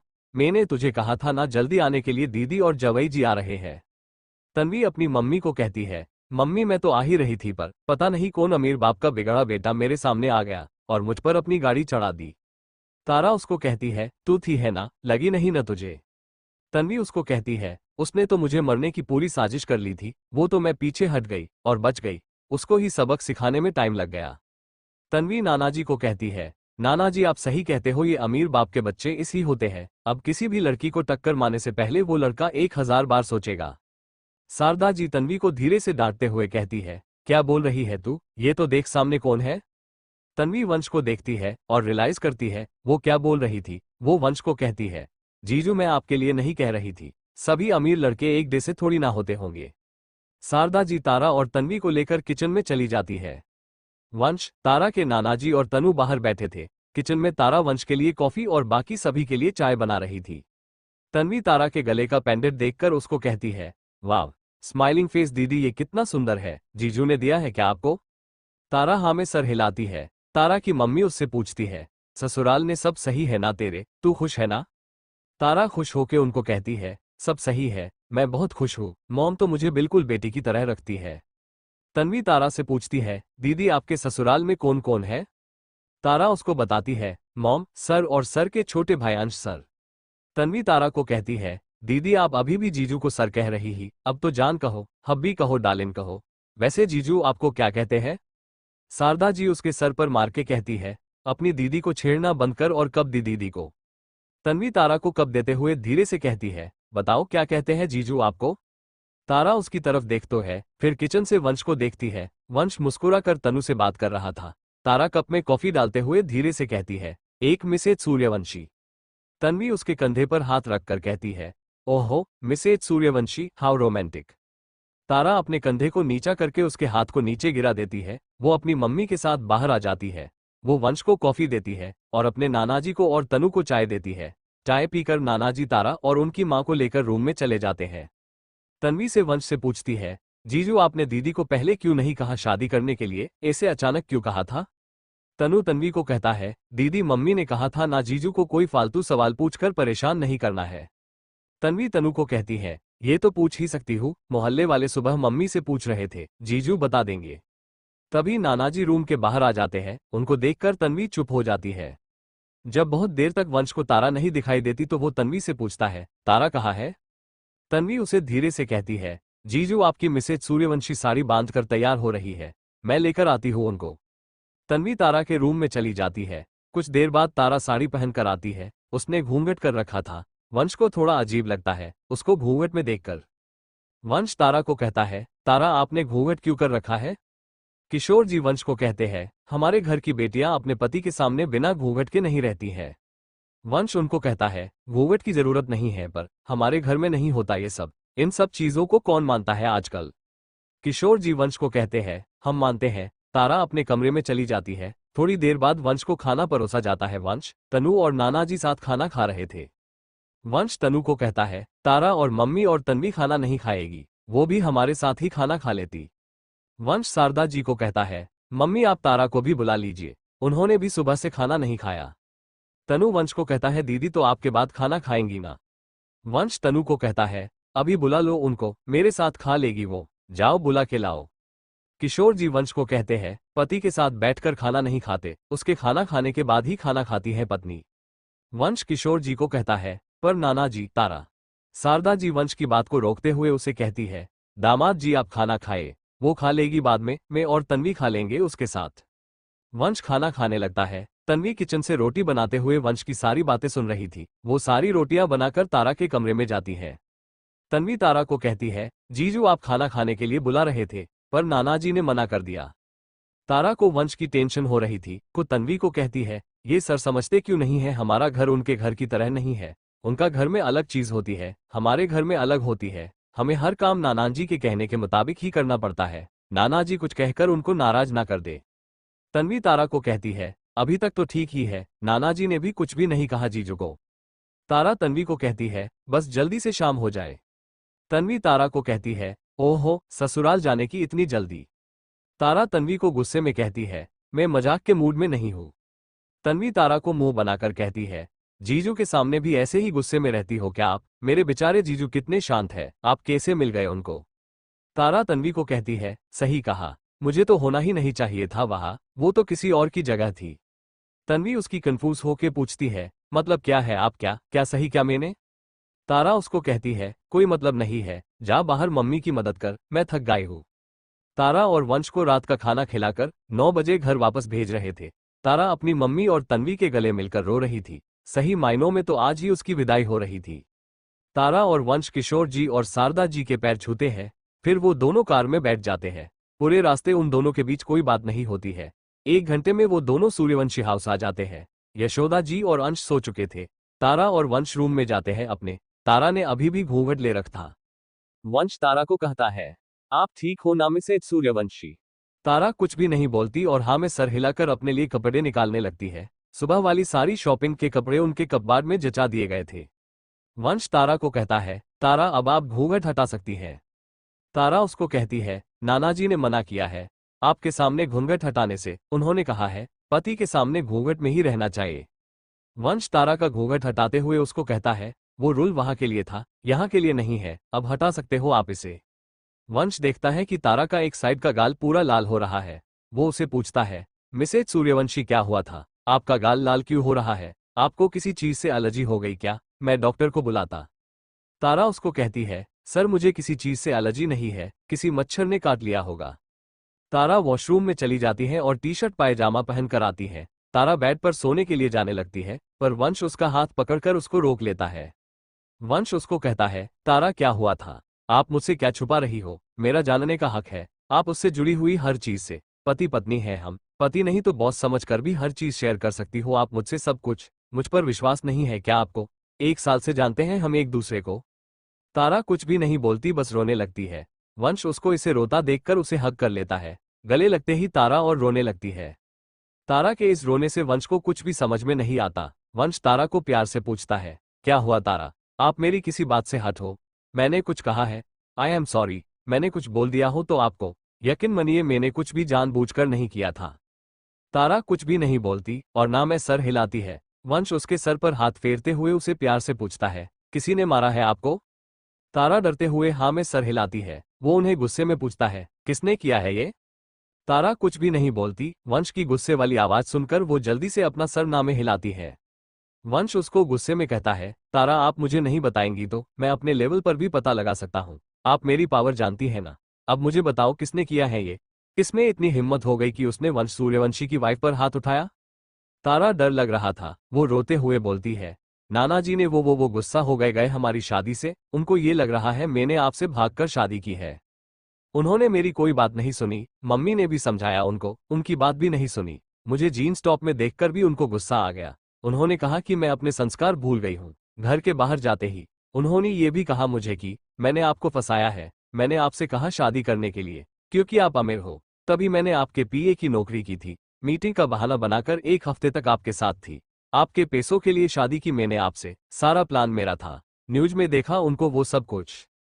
वंश बाहर जाने लगता है पर तारा उसको कसकर हक कर लेती है ताकि वो बाहर नहीं जा पाए। वंश तारा को कहता है, तारा मुझे जाने दीजिए। तारा उसको नामे सर हिलाकर कहती है, सर आप कहीं नहीं जाएंगे। नाना जी से कुछ नहीं बोलेंगे। वंश खुद को उससे दूर करके बाहर जाने लगता है। तारा उसको सामने आकर उसको कहती है, मुझे छोड़कर कहीं नहीं जाएंगे आप। आपको मेरी कसम है। मुझे जरूरत है आपकी इस वक्त। मेरे साथ रहो आप बस। नाना जी के पास नहीं जाएंगे आप। वंश उसको थोड़ी ऊंची आवाज में कहता है, कोई आम लड़की नहीं हो आप। सूर्यवंशी खानदान की बड़ी बहू हो आप। उनकी हिम्मत कैसे हुई मेरी बीवी पर हाथ उठाने की? तारा वंश का हाथ पकड़कर उसको कहती है, सर वो मेरे नाना जी हैं। बड़े हैं मेरे, मुझ पर उनका पूरा हक है। बहुत आसान है उनके हम भाई बहनों पर। हमेशा उन्होंने ही संभालना है मेरे परिवार को। जब पापा हमें छोड़कर चले गए थे तब मेरे तायाजी ने पापा की प्रॉपर्टी के लिए मेरी मम्मी को घर से निकाल दिया था। उन्होंने ये भी नहीं सोचा मम्मी अपने 3 बच्चों को लेकर कहाँ जाएगी। तनु तो तब 4 साल का था बस। तब नानाजी हमें अपने घर लेकर चले गए। हमको रहने के लिए घर दिया। हम भाई बहनों को पढ़ाया लिखाया। बहुत अच्छे हैं वो। अभी बस थोड़े नाराज हैं। उनके गुस्से में भी उनका प्यार है। अच्छा है वो। वंश उसके आंसू साफ करते हुए उसको कहता है, आपके लिए ऐसा कैसे बोल सकते हैं वो? आपने मुझे कुछ नहीं बताया तब मैं उनसे तभी बात कर लेता। तारा उसको कहती है, कोई एक बात करे तो कुछ कहो किसी को। सभी मेरे बारे में यही बता रहे हैं। आस पड़ोस वाले सब। रात से सुन रही हूं मैं ये सब। वंश उसको कहता है, तो सबको जवाब क्यों नहीं दिया आपने? आप सबकी बातें क्यों सुन रही थी? मैंने की थी आपसे शादी, ये क्यों नहीं कहा सबको? आपने तो मना किया था पहले शादी के लिए, मेरी इज्जत बचाने के लिए आपने मुझसे शादी की, ये क्यों नहीं बोला सबको? तारा उसको कहती है, मेरे कुछ बोलने से क्या होगा? सब तो अपने मन का ही सोचेंगे। न्यूज में देखेगा वो ही तो बोलेगा। कौन यकीन करेगा कि मैंने आपसे पैसों के लिए शादी नहीं की? आपकी शादी पहले राशि मैम से हो रही थी। वो चली गई तब आपने मुझे कहा शादी करने के लिए। सबको तो यही लगता है हमने अचानक शादी कर ली बिना किसी को बताए। वंश तारा को हक करके कहता है, तारा क्या हुआ है? आप ऐसा व्यवहार क्यों कर रही हो? आप लोगों की बातों को कब से सुनने लग गई? जहां तक मैं आपको जानता हूं लोगों की बातों को आप चुप होके सुनने वाली नहीं हो। तारा उससे अलग होके उसको कहती है, सॉरी सर, मुझे नहीं पता आप किस बारे में बात कर रहे हो। तारा बेड पर बैठ जाती है। वंश को हैरानी हो रही थी, उसकी इतनी कॉन्फिडेंस से भरी तारा को क्या हो गया है। वो अपने आप से पूछने पर मजबूर हो गया था, क्या उसने सही किया तारा के साथ उससे शादी करके? उसको नहीं पता था उससे शादी करके तारा को दुनिया वालों की इतनी बातें सुननी पड़ेगी। वंश को अब अपने शादी के फैसले पर डाउट हो रहा था क्योंकि जिस तारा से उसने शादी की थी ये वो तारा नहीं थी। फ्लैशबैक गुलाब तारा को 2 दिन हो गए थे वंश के ऑफिस में काम करते हुए। ऑफिस का समय खत्म हो गया था। तारा अपनी डेस्क से अपना सामान जंचाकर घर जाने की तैयारी कर रही थी। तभी उसको देखकर कुछ कर्मचारी उसको सुनाकर बातें कर रहे थे। एक कर्मचारी कह रहा था, ये जो नई लड़की है वो वंश सर की नई पीए है। दूसरा लड़का कहता है, खूबसूरती हो तो क्या नहीं हो सकता, बिना क्वालिफिकेशन के भी नौकरी मिल सकती है, वरना सोचो इतने सारे लोगों में से यही क्यों चुनी गई। तीसरा लड़का कहता है, सर को फंसाने का पक्का प्लान है इसका। ऐसी लड़की ऐसी ही होती है अमीर लड़के को फंसाने वाली। बाकी लड़के उसकी हाँ में हाँ मिला रहे थे। उनकी बातों को सुनकर तारा को बहुत गुस्सा आता है और वो उन लड़कों के पास जाती है और उन सभी को गुस्से में डांटते हुई कहती है, हो डेयर यू, तुम सबकी हिम्मत कैसे हुई मेरे लिए ऐसी बात करने? चाहिए मैं चुनी गई क्योंकि मेरे पास योग्यता भी है और क्वालिफिकेशन भी है। और क्या बोल रहे थे तुम सब? मैं सर को फंसाना चाहती हूँ? मैं उन लड़कियों की तरह नहीं हूँ जो 2 पैसे के लिए अमीर लड़के से हंस के बात कर लेती है, और ना ही मैं उन लड़कियों में हूँ जो सब कुछ ऐसी ही बैठकर सुन लेती है। मुझे जानते नहीं हो तुम सब, तारा नाम है मेरे। तारा उनको सुना ही रही थी, तभी उसके पीछे से रौबदार आवाज आती है। क्या हो रहा है यहाँ, ये सब इतना शोर क्यों कर रखा है यहाँ? तारा, तुम अभी तक घर नहीं गई? तारा आवाज सुनकर समझ जाती है, ये आवाज उसके बॉस वंश की है। तारा पीछे मुड़कर वंश को देखकर कहती है, मैं जा ही रही थी सर। वो वंश उसको बात को बिना सुना उसको कहता है, घर जाओ अपने। वंश की बात सुनकर उन सभी लड़कों के चेहरे पर जीत की स्माइल आ जाती है। तारा दुखी मन से अपना बैग डेस्क से उठाकर वंश को कहती है, ओके सर। तारा अपने घर चली जाती है। तारा के जाते ही एक कर्मचारी वंश को कहता है, अच्छा हुआ सर आपने उस न्यू एम्प्लॉय को भेज देता। एक नंबर की बदतमीज लड़की थी जो बिल्कुल अपने सीनियर से बात करने की तमीज नहीं थी उसमें। हम सब किसी प्रोजेक्ट के लिए डिस्कशन कर रहे थे, हमारे बीच में आकर हमसे फालतू में बहस करने लगी कि मुझ में योग्यता है, क्वालिफिकेशन है। वंश उन सभी कर्मचारियों से बोलता है, वेरी गुड, तुम सब ऑफिस आवर खत्म होने के बाद भी काम के बारे में सोच रहे थे। इसका इनाम तो मिलना चाहिए ना तुम सबको अपनी 3 महीने की सैलरी और रेजिग्नेशन लेटर लेकर जाना।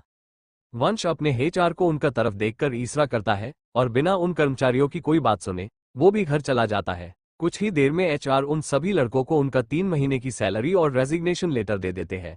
उनको पता चल गया था वो दिन उनका आखिरी दिन है इस कंपनी में। फ्लैशबैक एंड गुलाब वंश तारा की तरफ देखता है जो बेड पर बैठी अपने आंसू साफ कर रही थी। वंश तारा के पास जाकर बेड पर जाता है। वंश तारा को कहता है, तारा, पर तारा उसकी आवाज सुन कोई रिएक्ट नहीं करती है। वंश फिर से कहता है, मिसेज सूर्यवंशी। इस बार तारा वंश की तरफ देखती है। वंश उसको कहता है, मेरे पास आइए। तारा डरते हुए वंश के पास आती है। वंश उसके आंसुओं को साफ करता है, फिर वंश उसके माथे पर किस करता है, फिर वो उसके दोनों आंखों को किस करता है, फिर वंश उसके दिनों गालों के किस करता है। जैसे ही वंश उसके होठों के टच करने वाला था, तारा की दिल की धड़कन बढ़ सी गई थी। आगे जो वंश करने वाला है वो सोचकर तारा कसकर वंश की शर्ट को पकड़ लेती है। वंश तारा के होठों पर एक हल्की सी किस करता है, फिर उसको प्यार से कहता है, मिसेज सूर्यवंशी, मुझे पता है हमारी शादी हो गई है। मुझे ये भी पता है अभी तक आप मुझे नहीं अपना पाए हो। आपको डरने की जरूरत नहीं है मुझसे। आपकी मर्जी के बिना कभी अपनी लिमिट्स क्रॉस नहीं करूंगा। जिस दिन आप मेरा हाथ पकड़कर मेरी आंखों में देखेगी मैं समझ जाऊंगा आपने मुझे अपना लिया है। उस दिन हमें फिर कोई अलग नहीं कर सकता। तारा वंश की शर्ट को छोड़ देती है। वो अपनी आंखें खोलकर वंश को देखने लगती है। वंश तारा के दोनों गालों पर हाथ रखकर उसके आंखों में देखकर उसको कहता है, तब तक के लिए क्या हम दोनों भरोसे के रिश्ते के साथ नहीं रह सकते एक दूसरे के साथ? तारा अपना सर हाँ में हिलाती है। वंश उसको कहता है, आपको तकलीफ में नहीं देख सकता हूं मैं। आप ऐसे नहीं हो। जानता हूं मैं आपको। बहुत स्ट्रोंग हो आप, किसी से डर नहीं रहे हो आप इतने कमजोर नहीं हो जो लोगों की बातों को सुनकर दुखी हो जाए। मेरी तारा ऐसी नहीं है। तारा वंश के सीने पर अपना सर रख लेती है। वंश तारा को टाइटली हक करके उसको कहता है, शादी हो गई है हमारी, कर सकते हो आप मुझसे बात। क्या इतना भी हक नहीं है मेरा आप पर कि आप मुझसे अपनी तकलीफें शेयर कर सको? तारा वंश को बताती है, नाना जी कभी मुझे बाहर काम करने को भेजने के फेवर में नहीं थे, पर मैं काम करना चाहती थी। मैं अपनी मम्मी और नाना जी पर बोझ नहीं बनना चाहती थी। मैंने देखा था कैसे मेरे पापा के घरवालों ने पापा के जाने के कुछ दिनों के बाद ही हम चारों को घर से निकल दिया था। तब मैं सब कुछ देखकर भी अपनी मम्मी और भाई बहन के लिए कुछ भी नहीं कर सकती थी। एक 10 साल की बच्ची तब क्या कर सकती थी? मम्मी मेरे तायाजी ताईजी के सामने रोती रही कि वो कहा जाएगी अपने 3 बीन बाप के बच्चों को लेकर, पर उन्होंने कोई दया नहीं दिखाई हमारी हालत पर। उस टाइम हमारे पास कोई फोन भी नहीं था जो मम्मी नानाजी को फोन कर सके। यहाँ से हमारा गांव बहुत दूर था। मम्मी के पास तब कुछ भी नहीं था कि हम यहाँ आ सके। मम्मी के पास तब पापा की आखिरी निशानी के तौर पर उनकी एक चांदी की अंगूठी थी। मम्मी ने वो अंगूठी बेचकर किसी तरह किराए के पैसे जमा किए और हम यहाँ आ गए नानाजी के पास। मेरे मामाजी ने माना किया नानाजी को कि वो अपनी बहन और उसके 3 बच्चों का बोझ नहीं उठा सकते। अगर नानाजी ने हम चारों को घर में रखा तो वो नानाजी से सारे रिश्ते तोड़ देंगे। तब नानाजी ने हम चारों को चुना। उन्होंने कहा मामाजी को कि वो अपनी बेटी को मरने के लिए नहीं छोड़ सकते अकेला। उनको अगर उनके फैसले से प्रॉब्लम है तो वो घर छोड़कर चले जाए। फिर मामाजी ने कभी नानाजी से बात नहीं की। मैं नहीं चाहती थी जो हालत पापा के जाने के बाद मम्मी के हुई थी वैसी हालत मेरे परिवार को फिर कभी भी देखनी पड़े। अगर मम्मी तब अपने पैरों पर खड़ी रहती तो उनको उनके और उनके बच्चों को कभी वैसे दिन नहीं देखने पड़ते। तभी मैंने फैसला कर लिया, अपने साथ और अपने भाई बहनों के साथ में ऐसा कभी नहीं होने दूंगी। तो मैंने नानाजी की मर्जी के बिना ही नौकरी शुरू कर दिया था। मम्मी ने हमेशा मेरा साथ दिया, पर नानाजी हमेशा मुझसे नाराज रहते थे। ये बातें बोलते हुए तारा फिर से रोने लगी थी। आज पहली बार तारा किसी से अपना दर्द बांट रही थी। वंश धीरे धीरे तारा का सर सहलाने लगता है। थोड़ी देर में तारा चुप होकर वंश को बताती है, नानाजी हमसे मम्मी को बोलते थे मेरी शादी करवा दो। उनको लगता था मैं बाहर जाकर बिगड़ जाऊंगी। अब उनको ये लग रहा है कि लव मैरिज की है मैंने आपके साथ, भागकर शादी की है हम दोनों ने, और अब झूठ बोल रही हूँ उनसे ताकि मैं उनके बताए रिश्ते से शादी ना कर पाऊं। वंश तारा को पूछता है, नाना जी ने मुझसे कुछ क्यों नहीं कहा? तारा वंश की तरफ देखती है और उसको मासूमियत से जवाब है, मेरे पति हो ना आप, उनके दामाद जी, आपको कैसे कुछ कह सकते वो? मेरी नाराजगी आप पर नहीं निकाल सकते वो। उनको पता है हम भाई बहनों को तो आदत है उनके गुस्से की, हम ही सह सकते हैं उनका गुस्सा और कोई नहीं सह सकता। उनको लगा होगा आप उनसे डर जाओगे फिर मुझे मेरे ससुराल में प्रॉब्लम होगी। मुझसे नाराज है पर मुझसे बहुत प्यार करते हैं मेरे नाना जी। थोड़े दिनों में उनकी नाराजगी खत्म हो जाएगी, मम्मी समझ देगी उन्हें। तारा अपनी आंखें बंद कर लेती है। वंश इसी तारा के सर को सहलाता रहता है। थोड़ी देर में तारा वंश की बाहों में ही सो जाती है।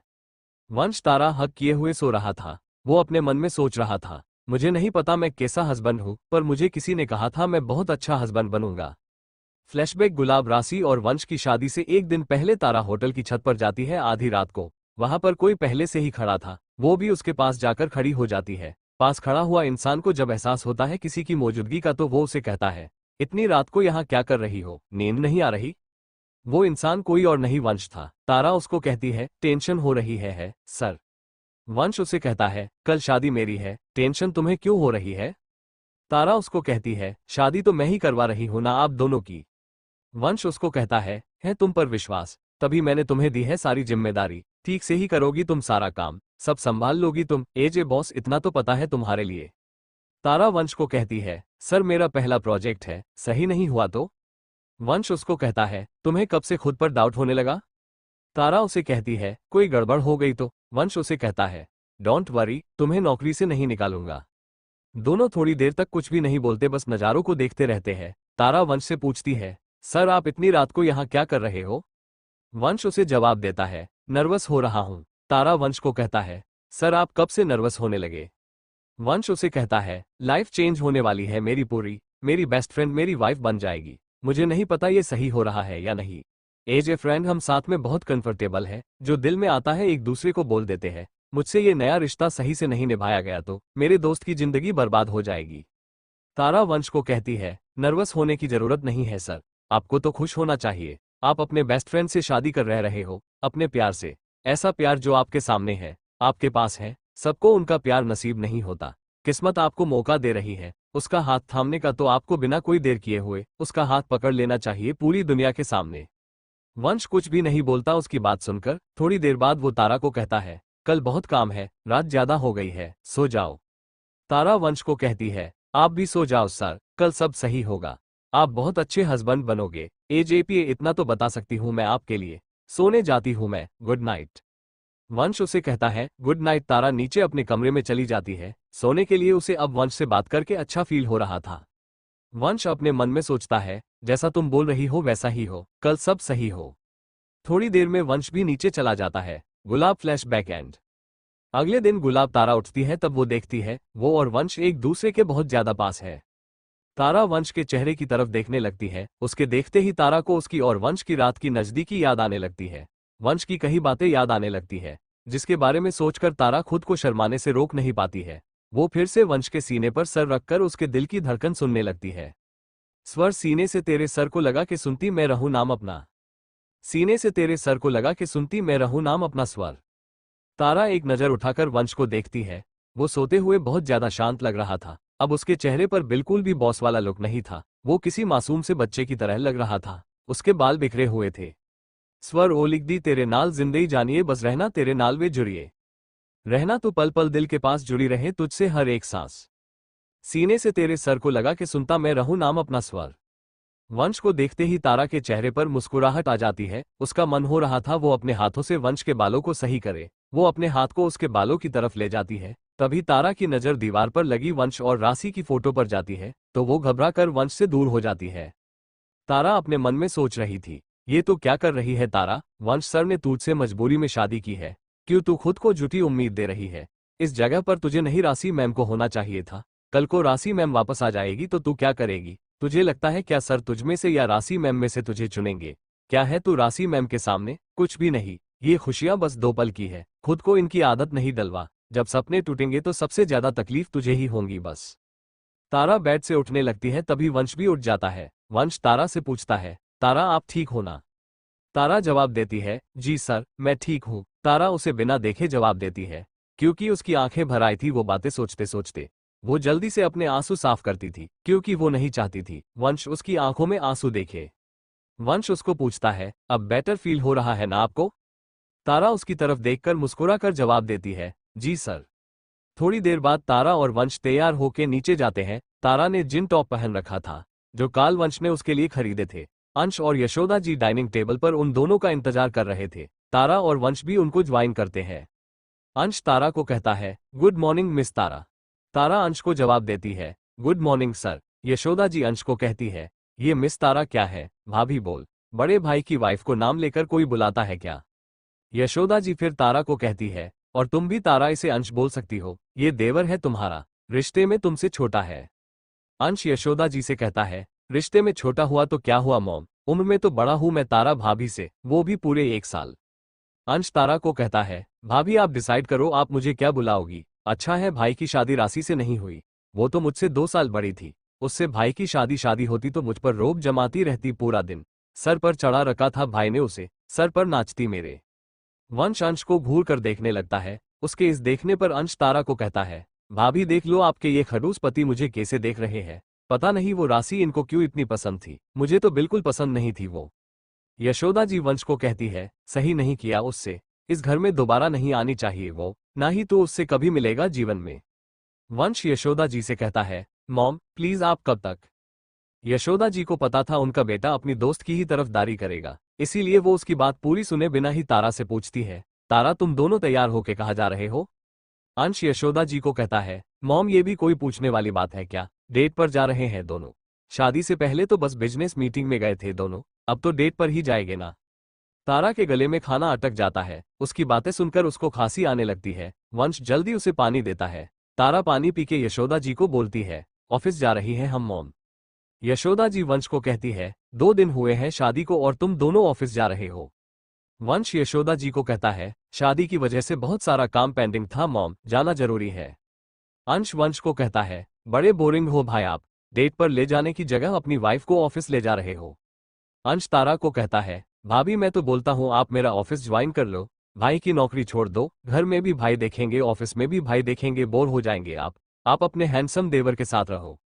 वंश अंश को घूर कर देखते हुए कहता है, हो गया तेरा? अंश वंश को इग्नोर करते हुए तारा को कहता है, भाभी क्या आप पूरा दिन ऑफिस में काम करते हुए भाई की शक्ल ही देखना चाहती हो? तारा को बहुत ज्यादा शर्म आ रही थी अंश की बातें सुनकर, उसको समझ में नहीं आ रहा था वो क्या जवाब दे अंश को। यशोदा जी अंश को डांटते हुए कहता है, क्यों अपनी भाभी को परेशान कर रहे हैं? अंश यशोदा जी को कहता है, मॉम ये देवर भाभी के बीच की बात है, आप हमें थोड़ा स्पेस दो। इस वक्त मैं बहुत ज्यादा सीरियस हूँ, मुझे पता है भाई ने अपनी कंपनी में इतना नाम कैसे कमाया है, उसकी वजह कौन है, इतने अच्छे अच्छे एम्प्लॉय भाई की कंपनी में है, मैं कैसे आगे जाऊंगा इनसे कभी। अब मैंने सोच है भाभी को मैं अपने अंडर ले लूंगा। अंश फिर से तारा से पूछता है, भाभी क्या सोचा आपने, मंजूर है आपको मेरा प्रपोजल? तारा अंश को बोलती है, भाई मैंने 3 साल का कॉन्ट्रैक्ट साइन किया था, उससे पहले मैं खुद जॉब नहीं छोड़ सकती, मेरे बॉस ही मुझे जॉब से निकाल सकते हैं। अंश तारा को कहता है, मैं तो भूल ही गया था, ऐसा भी होता है। वंश अंश को कहता है, काम पर ध्यान दे अपने, तब कुछ पता होगा ना तुझे। यशोदा जी अंश को कहती है, मैंने तुझे कहा था ना कल जल्दी घर आना, फिर भी तू शाम को घर आया था, क्या कर रहा था कल, ऑफिस भी नहीं गया था कल तू? अंश यशोदा जी को कहता है, मोम एक काली बिल्ली ने रास्ता काट दिया था, तब पूरा दिन बर्बाद हो गया था मेरा। वंश अंश को कहता है, काली बिल्ली, रियली इन सब बातों में मानता है तू? अंश वंश को कहता है, कल से पहले तक नहीं मानता था भाई, अब मानने लगा हूँ भाई, वो लड़की काली बिल्ली से भी खतरनाक थी। वंश उसे पूछता है, कौन लड़की? अंश उसको बताता है, एक लड़की आ गई मेरे कार के सामने, पहले तो आंख बंद करके सड़क पर चल रही थी वो, फिर उल्टा मुझे कहने लगी कि मैं सही से कार नहीं चलता ही, पता नहीं कहां से वो काली बिल्ली स्प्रे पेंट लेकर आ गई और मेरी पूरी कार पर स्प्रे पेंट लगाकर भाग गई। मेरे फेवरेट कार थी वो, 2 महीने पहले ही ली थी मैंने, कार को नया डेसे करवाने के लिए ही मुझे पूरा दिन लग गया। वो लड़की मुझे मिल जाए ना एक तो उसको बताता हूँ अंश सूर्यवंशी कौन है। वंश उसकी कहता है, तूने ही कुछ किया होगा। अंश उसे कहता है, भाई मैंने कुछ भी नहीं किया था, सच में आपको अपने प्यारे से छोटे भाई पर यकीन नहीं है? वंश अंश को इग्नोर करते हुए तारा से पूछता है, चले ऑफिस? तारा हाँ में सर हिलाती है। अंश वंश से पूछता है, तो क्या भाभी अभी भी आपकी पीए है? वंश डाइनिंग टेबल से खड़े होते हुए जवाब देता है, हाँ। तारा और वंश ऑफिस चले जाते हैं। अंश अपने ऑफिस चला जाता है। वो दोनों ऑफिस आ जाते हैं। सब लोग उन्हें ही देख रहे थे। पूरे ऑफिस में भी ये बात फैल गई थी कि तारा और वंश ने शादी कर ली है। वंश अपने केबिन में चला जाता है। तारा वंश के लिए कॉफी लेने के लिए चली जाती है। तभी वह तारा के पास उसकी बेस्ट फ्रेंड पूजा आती है। पूजा तारा को खुश होके कहती है, बधाई हो। तारा उसे कंफ्यूजन में पूछती है, किस लिए? पूजा उसके सर पर मरते हुए कहती है, इतनी जल्दी भूल गई, शादी हो गई ना तेरी, शादी के लिए बधाई दे रही हूं तुझे। तारा उसको मुस्कुरा कर कहती है, थैंक यू। पूजा उसे एक्साइटमेंट में कहती है, सब कुछ जानना है मुझे, एक एक बात। कब तुम दोनों की लव स्टोरी शुरू हुई? कब बॉस ने तुझे प्रपोज किया? तूने कितने भाव खाए? अपने नानाजी को कैसे मनाया? शादी में क्या क्या किया? सब कुछ जानना है मुझे। तारा वेटर से वंश का कॉफी का कप हाथ में लेकर पूजा को कहती है, लंच ब्रेक में बात करेंगे, अभी सर को कॉफी देनी है, उन्हें कह रखा है, आते हो उन्हें उनकी डेस्क पर कॉफी चाहिए, गुस्सा नहीं हो जाए, घर से भी नाश्ता करके ही आए थे, सुबह से कॉफी नहीं पी उन्होंने। तारा वंश की कॉफी लेकर चली जाती है। वंश अपने केबिन में बैठा बैठा अपने फोन न्यूज पढ़ रहा था, जो उसकी और तारा की शादी से रिलेटेड थे। उसे ये पढ़कर बहुत ज्यादा गुस्सा आ रहा था कि न्यूज चैनल वाले उसकी और तारा की शादी को कैसे मिर्च मसाला लगाकर दिखा रहे हैं। कैसे तारा ने वंश को फंसाकर उससे शादी की है, उसके पैसों के लिए वो उसके साथ है, और भी बहुत कुछ। तारा वंश के केबिन में नोक करके अंदर आती है। वो वंश को कॉफी देती है। तारा फिर फाइलें देखने लगती है। तारा फाइल्स देखते देखते वंश को उसके पूरे दिन का शेड्यूल बताने लगती है। वो उसे कहती है, सर आज आपकी मिस्टर शर्मा के साथ मीटिंग है, उसके बाद आपसे मिलने और फाइलों में साइन करना है। वंश तारा को कॉफी पीते पीते कहता है, ठीक है, मैंने देख लिया है इन फाइल्स को, आप भी इनको चेक करके देखो, सही है ना? ये डील बहुत जरूरी है आने वाले सारे प्रोजेक्ट के लिए। तारा फाइल्स को हाथ में लेकर कहती है, ओके सर। तारा फाइल्स देखने लगती है। वंश कॉफी पीते पीते तारा को देख रहा था। जिसके सामने उसकी पुरानी तारा थी, वो सोच रहा था घर पर क्योंकि वो इतना डरी डरी सी रहती है। 20 मिनट बाद तारा पूरी फाइल को बारीकी से पढ़कर वंश से कहती है, सर बाकी सब तो ठीक है, पर मुझे लगता है ये डील आपको साइन नहीं करनी चाहिए। मैंने चेक की थी, इस कंपनी की मार्केट पोजीशन है, भरोसे के काबिल नहीं ये कंपनी है, इनके साथ डील करना सही नहीं है हमारी कंपनी के लिए। वंश उसे कहता है, अच्छा प्रॉफिट होगा हमारी कंपनी को अगर हमने डील साइन की, तो आप ऐसा क्यों कह रहे हैं? तारा उसे कहती है, हमारी कंपनी ग्रीन एनर्जी बनती है, इस कंपनी के जितने भी प्रोजेक्ट आए हैं वो सभी एनवायरनमेंट में खिलाफ है सर। आप अगर इनके साथ डील साइन करोगे तो आपका नाम भी खराब होगा। हर काम लाभ के लिए नहीं चाहिए, कभी कभी प्रकृति का भी ध्यान रखना चाहिए। हमारी कंपनी तो मोटो ही नेचर को प्रोटेक्ट करना है। वंश को तारा की बात सही लगती है। वो उसे कहता है, ठीक है, इनको मेल करके बता दो ये डील नहीं होगी, और जितने भी न्यूज चैनल में हमारी शादी से रिलेटेड गलत खबरें आ रही हैं उनको आज ही बंद करवाओ। ये कैसे करना है आपको पता होगा। तारा वंश को कहती है, ओके सर। तारा वंश के केबिन के बाहर चली जाती है और अपनी डेस्क पर बैठ जाती है, जहां से वंश उसको साफ साफ देख सकता है। तारा अपने लैपटॉप पर काम कर रही थी। उसकी उंगलियां तेजी से कीबोर्ड पर चल रही थी। वंश के केबिन की दीवार कुछ इस प्रकार की थी कि वो अपने केबिन से बाहर का सब कुछ देख सकता था, पर बाहर से कोई अंदर का नहीं देख सकता था। वंश ऐसे ही तारा को देख रहा था, तभी उसके केबिन में कोई बिना नोक की हुए आता है। उसे पता था वो इंसान कौन है, क्योंकि इतनी हिम्मत पूरी दुनिया में बस 3 लोग में ही थी कि वो वंश के केबिन में बिना परमिशन के आ जाते हैं। जिनमें से 2 तो राशि और अंश थे, और एक उसका बचपन का सबसे अच्छा दोस्त विशाल था। विशाल उसके केबिन में आता है। वंश उसकी तरफ नहीं देखता। विशाल उसको कहता है, भाभी को ही देखता रहेगा या मुझसे भी बात करेगा?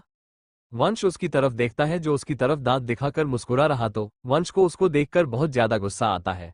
उसकी डेस्क पर एक पेपर वेट पड़ा था, वो उसको उसकी तरफ फेंक कर उसको कहता है, इतने दिन कहाँ था तू? विशाल उस पेपर वेट को कैच करते हुए कहता है, बेवकूफ इंसान, मुझे मारने के लिए बुलाया है क्या यहाँ? वंश उसे कहता है, तो क्या तेरी आरती उतारूं? पहले तू ये बता, फोन क्यों नहीं लग रहा तेरा? तुझसे मिलने के लिए भी अपार्टमेंट लेनी पड़ रही है मुझे। विशाल उसे कहता है, ब्लॉक कर दिया था तुझे। वंश उसे कहता है, ये सही है, गलती खुद करता है, गुस्सा फिर हम दोनों पर निकलते हैं। जब तुझसे प्यार निभाया ही नहीं जाता तो रिलेशनशिप में आया ही क्या तू?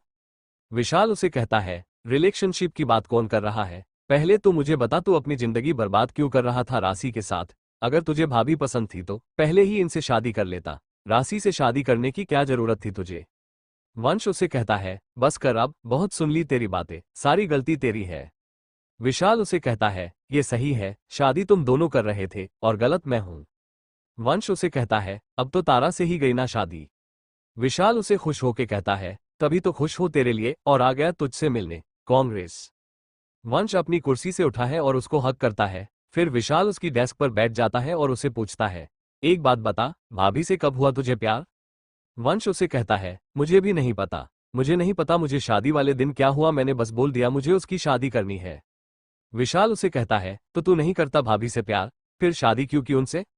वंश तारा की तरफ देखकर कहता है, करता हूँ प्यार, बहुत ज्यादा करता हूँ, पर वो नहीं करती मुझसे प्यार, वो बिल्कुल भी खुश नहीं है मुझसे शादी करके, डरी डरी सी रहती है। विशाल उसे कहता है, तू उनका बॉस है ना? वंश उसे कहता है, बॉस के सामने तो नॉर्मल है, पति के सामने डरी हुई रहती है। विशाल उसे कहता है, तू डरा कर रखता होगा उनको, प्यार से बात किया कर उनसे। वंश उसे कहता है, तारा से ज्यादा प्यार से बात मैंने आज तक किसी से नहीं की, राशि तुझसे या अंश से भी नहीं, मुझे अपनी पहली वाली तारा वापसी चाहिए। विशाल डेस्क से उतरकर वंश के कंधे पर रख रख कर उसको कहता है, टाइम दे उन्हें, तुझे किस बात की जल्दी थी शादी करने की? पहले उनको खुद को जानने का टाइम देता, प्यार का इजहार करता, सीधे शादी कौन करता है? वंश कुछ भी नहीं बोलता। वो थोड़ी देर बाद विशाल को कहता है, राशि से बात हुई क्या तेरी? उसके घर पर क्या हो रहा है? विशाल उसकी कहता है, मुझे नहीं करनी उनसे बात। वंश उसे कहता है, वो बेचारी अकेली सब कुछ सफर कर रह गई है, हमें उसके साथ होना चाहिए। मेरी मॉम जो उसे बहू बनाने के सपने देख रही थी, वो अब उसकी शकल भी नहीं देखना चाह रही है, तो उसके मॉम डैड तो उसका क्या ही हाल कर रहे होंगे। विशाल उसको थोड़ी ऊंची आवाज में कहता है, उसकी तरफदारी करना बंद कर, कोई बेचारी नहीं है वो, किसी से नहीं डरती वो, सबको डरा कर रखती है वो।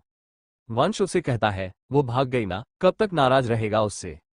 विशाल उसे कहता है, एक बार लड़ाई होने पर हाँ बोल दी थी उसने तुझसे शादी के लिए, ऐसा कौन करता है? वंश उसे कहता है, प्यार करती है तुझसे तभी भाग गई वो, अच्छा है भाग गई, नहीं तो आज वो तेरी भाभी होती है। विशाल उसको कहता है, उसको ही जल्दी थी तुझसे शादी करने की। वंश उसे कहता है, उसके मॉम डैड ने फोर्स किया था उसको शादी के लिए, मुझे पता था वो कभी मुझसे शादी नहीं करेगी, तभी मैंने किसी को शादी में नहीं बुलाया, किसी को पता ही नहीं है, मेरी शादी पहले राशि से होने वाली थी, पता नहीं मीडिया को किसने खबर दी थी। विशाल उसकी कहता है, उसने ही बताया होगा, नाचते हुए स्टेटस अपडेट किया होगा अपना, आज मेरी शादी है वंश सूर्यवंशी से। वंश उसको गुस्से में बोलता है, तू क्या उसको बोल रहा है? तूने कभी हाँ बोला उसको शादी के लिए? ना खुद अपने घर वालों को उसके बारे में बताता है, ना उसे बताने देता है किसी को। कितने दिन अपने मोम डैड को मनाकर वो शादी के लिए, तेरे लिए उसको सबकी बातें सुननी पड़ रही है, और तू 1 महीने से कहाँ गायब था, कितना रो रही थी वो तेरे लिए। वंश उसकी कॉलर पकड़कर उसको गुस्से में कहता है, मैं बोल रहा हूँ मेरी राशि का दिल तोड़ा ना तूने, तो मुझसे बुरा कोई नहीं होगा, तूने बस मेरी दोस्ती देखी देखी है, भूल जाऊंगा तू भी मेरा दोस्त था कभी। विशाल उसे कहता है, अच्छा ठीक है करूंगा उससे बात, और अपने मॉम डैड से भी करूंगा राशि के लिए, आज ही करूंगा, बहुत देर होकर दी मैंने, मेरी गलती की सजा तुम दोनों को मिल रही हो।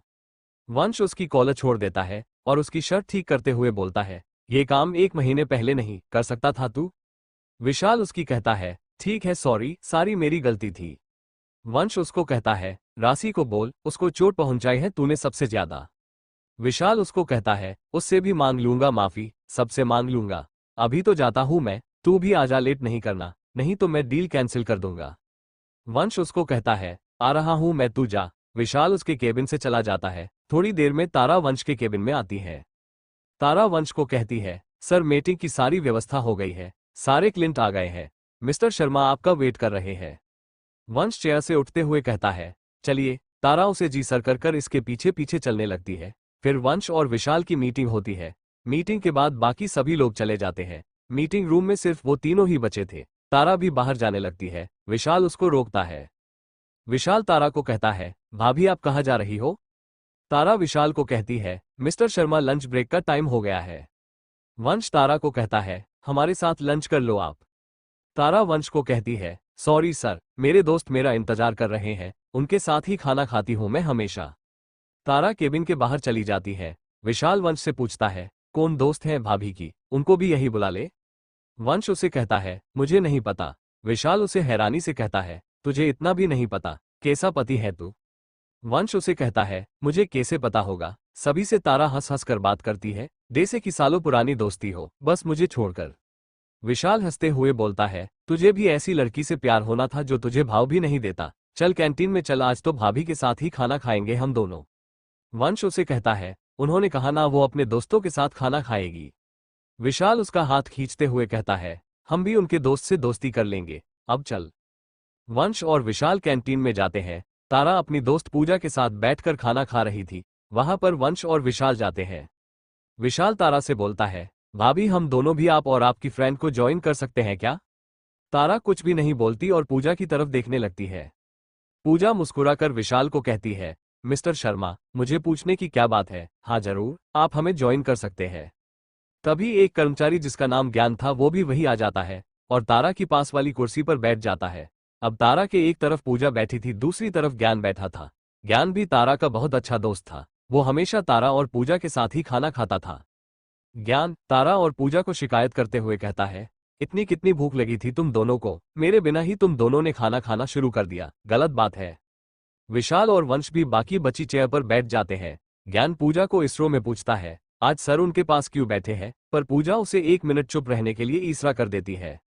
वंश प्यून से अपने लिए और विशाल के लिए खाना मांगता है। फिर वो दोनों भी खाना खाने लगते हैं। तारा नीची नजरें करके खाना खा रही थी क्योंकि वंश उसके बिल्कुल सामने ही बैठा था। पूजा तारा को कहती है, मैंने तुझे सुबह कुछ बताने के लिए कहा था, तूने कहा था लंच ब्रेक में बताएगी। लंच ब्रेक हो गया, अब बता सारी बात डिटेल से, सब कुछ कैसे हुआ? तारा उसे कहती है, फिर कभी। ज्ञान को खाना खाते हुए कोई बात याद आती है। वो वंश को कहता है, मैं तो भूल ही गया था, मुझे पता चला सर आपने शादी कर ली है, बधाई हो सर। वंश उसे थैंक यू बोलता है। पूजा भी वंश को कहती है, बधाई हो सर। वंश उसे भी थैंक यू बोलता है। पूजा तारा को कहती है, तुझे तो सुबह ही बोल दिया था मैंने आते ही। ज्ञान पूजा को कहता है, वैसे पूजा, ये तारा ने सही नहीं किया, हम दोनों के बिना ही शादी कर ली। मैं अगला ब्रांच से हूं तो इसने मुझसे इतनी बड़ी बात छुपाई। तुझे अपनी शादी में बुलाया था क्या इसने? ऑफिस के सारे लड़कों का दिल तोड़ दिया इसने। हमें बोलती थी कोई नहीं है जिंदगी में, रिलेशनशिप में नहीं आना। नाना जी बहुत स्ट्रिक्ट है मेरे। 1 हफ्ते के लिए छुट्टी पर गई हुई हूँ, अब अचानक से शादी करके आ गई। ज्ञान तारा से पूछता है, वैसे है कौन वो पागल इंसान जिसने तुझसे शादी की है? विशाल को हंसी आने लगती है ज्ञान की बातों को सुनकर। वंश उसको घूर के देखता है, पर विशाल को एक उसके ऐसे देखने पर कोई फर्क नहीं पड़ रहा था।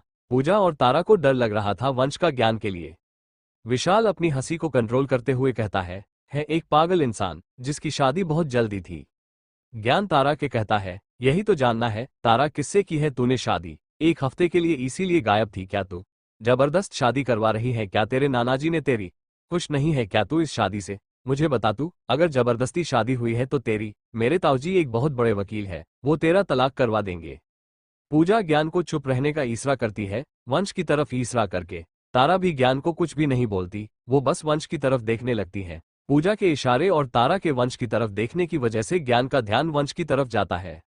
ज्ञान तारा को कहता है, सर की तरफ क्या देख रही है? लंच ब्रेक है, कर सकते हैं बात। सर भी तो अपने फ्रेंड के साथ बैठे हैं, हम भी तो बात कर सकते हैं। तारा आज तो इतनी चुप चुप क्यों है? ऐसे तो तेरा मुंह कभी बंद नहीं होता, आज क्या हो गया? शादी के बाद इंसान का बात करने का मन नहीं करता क्या?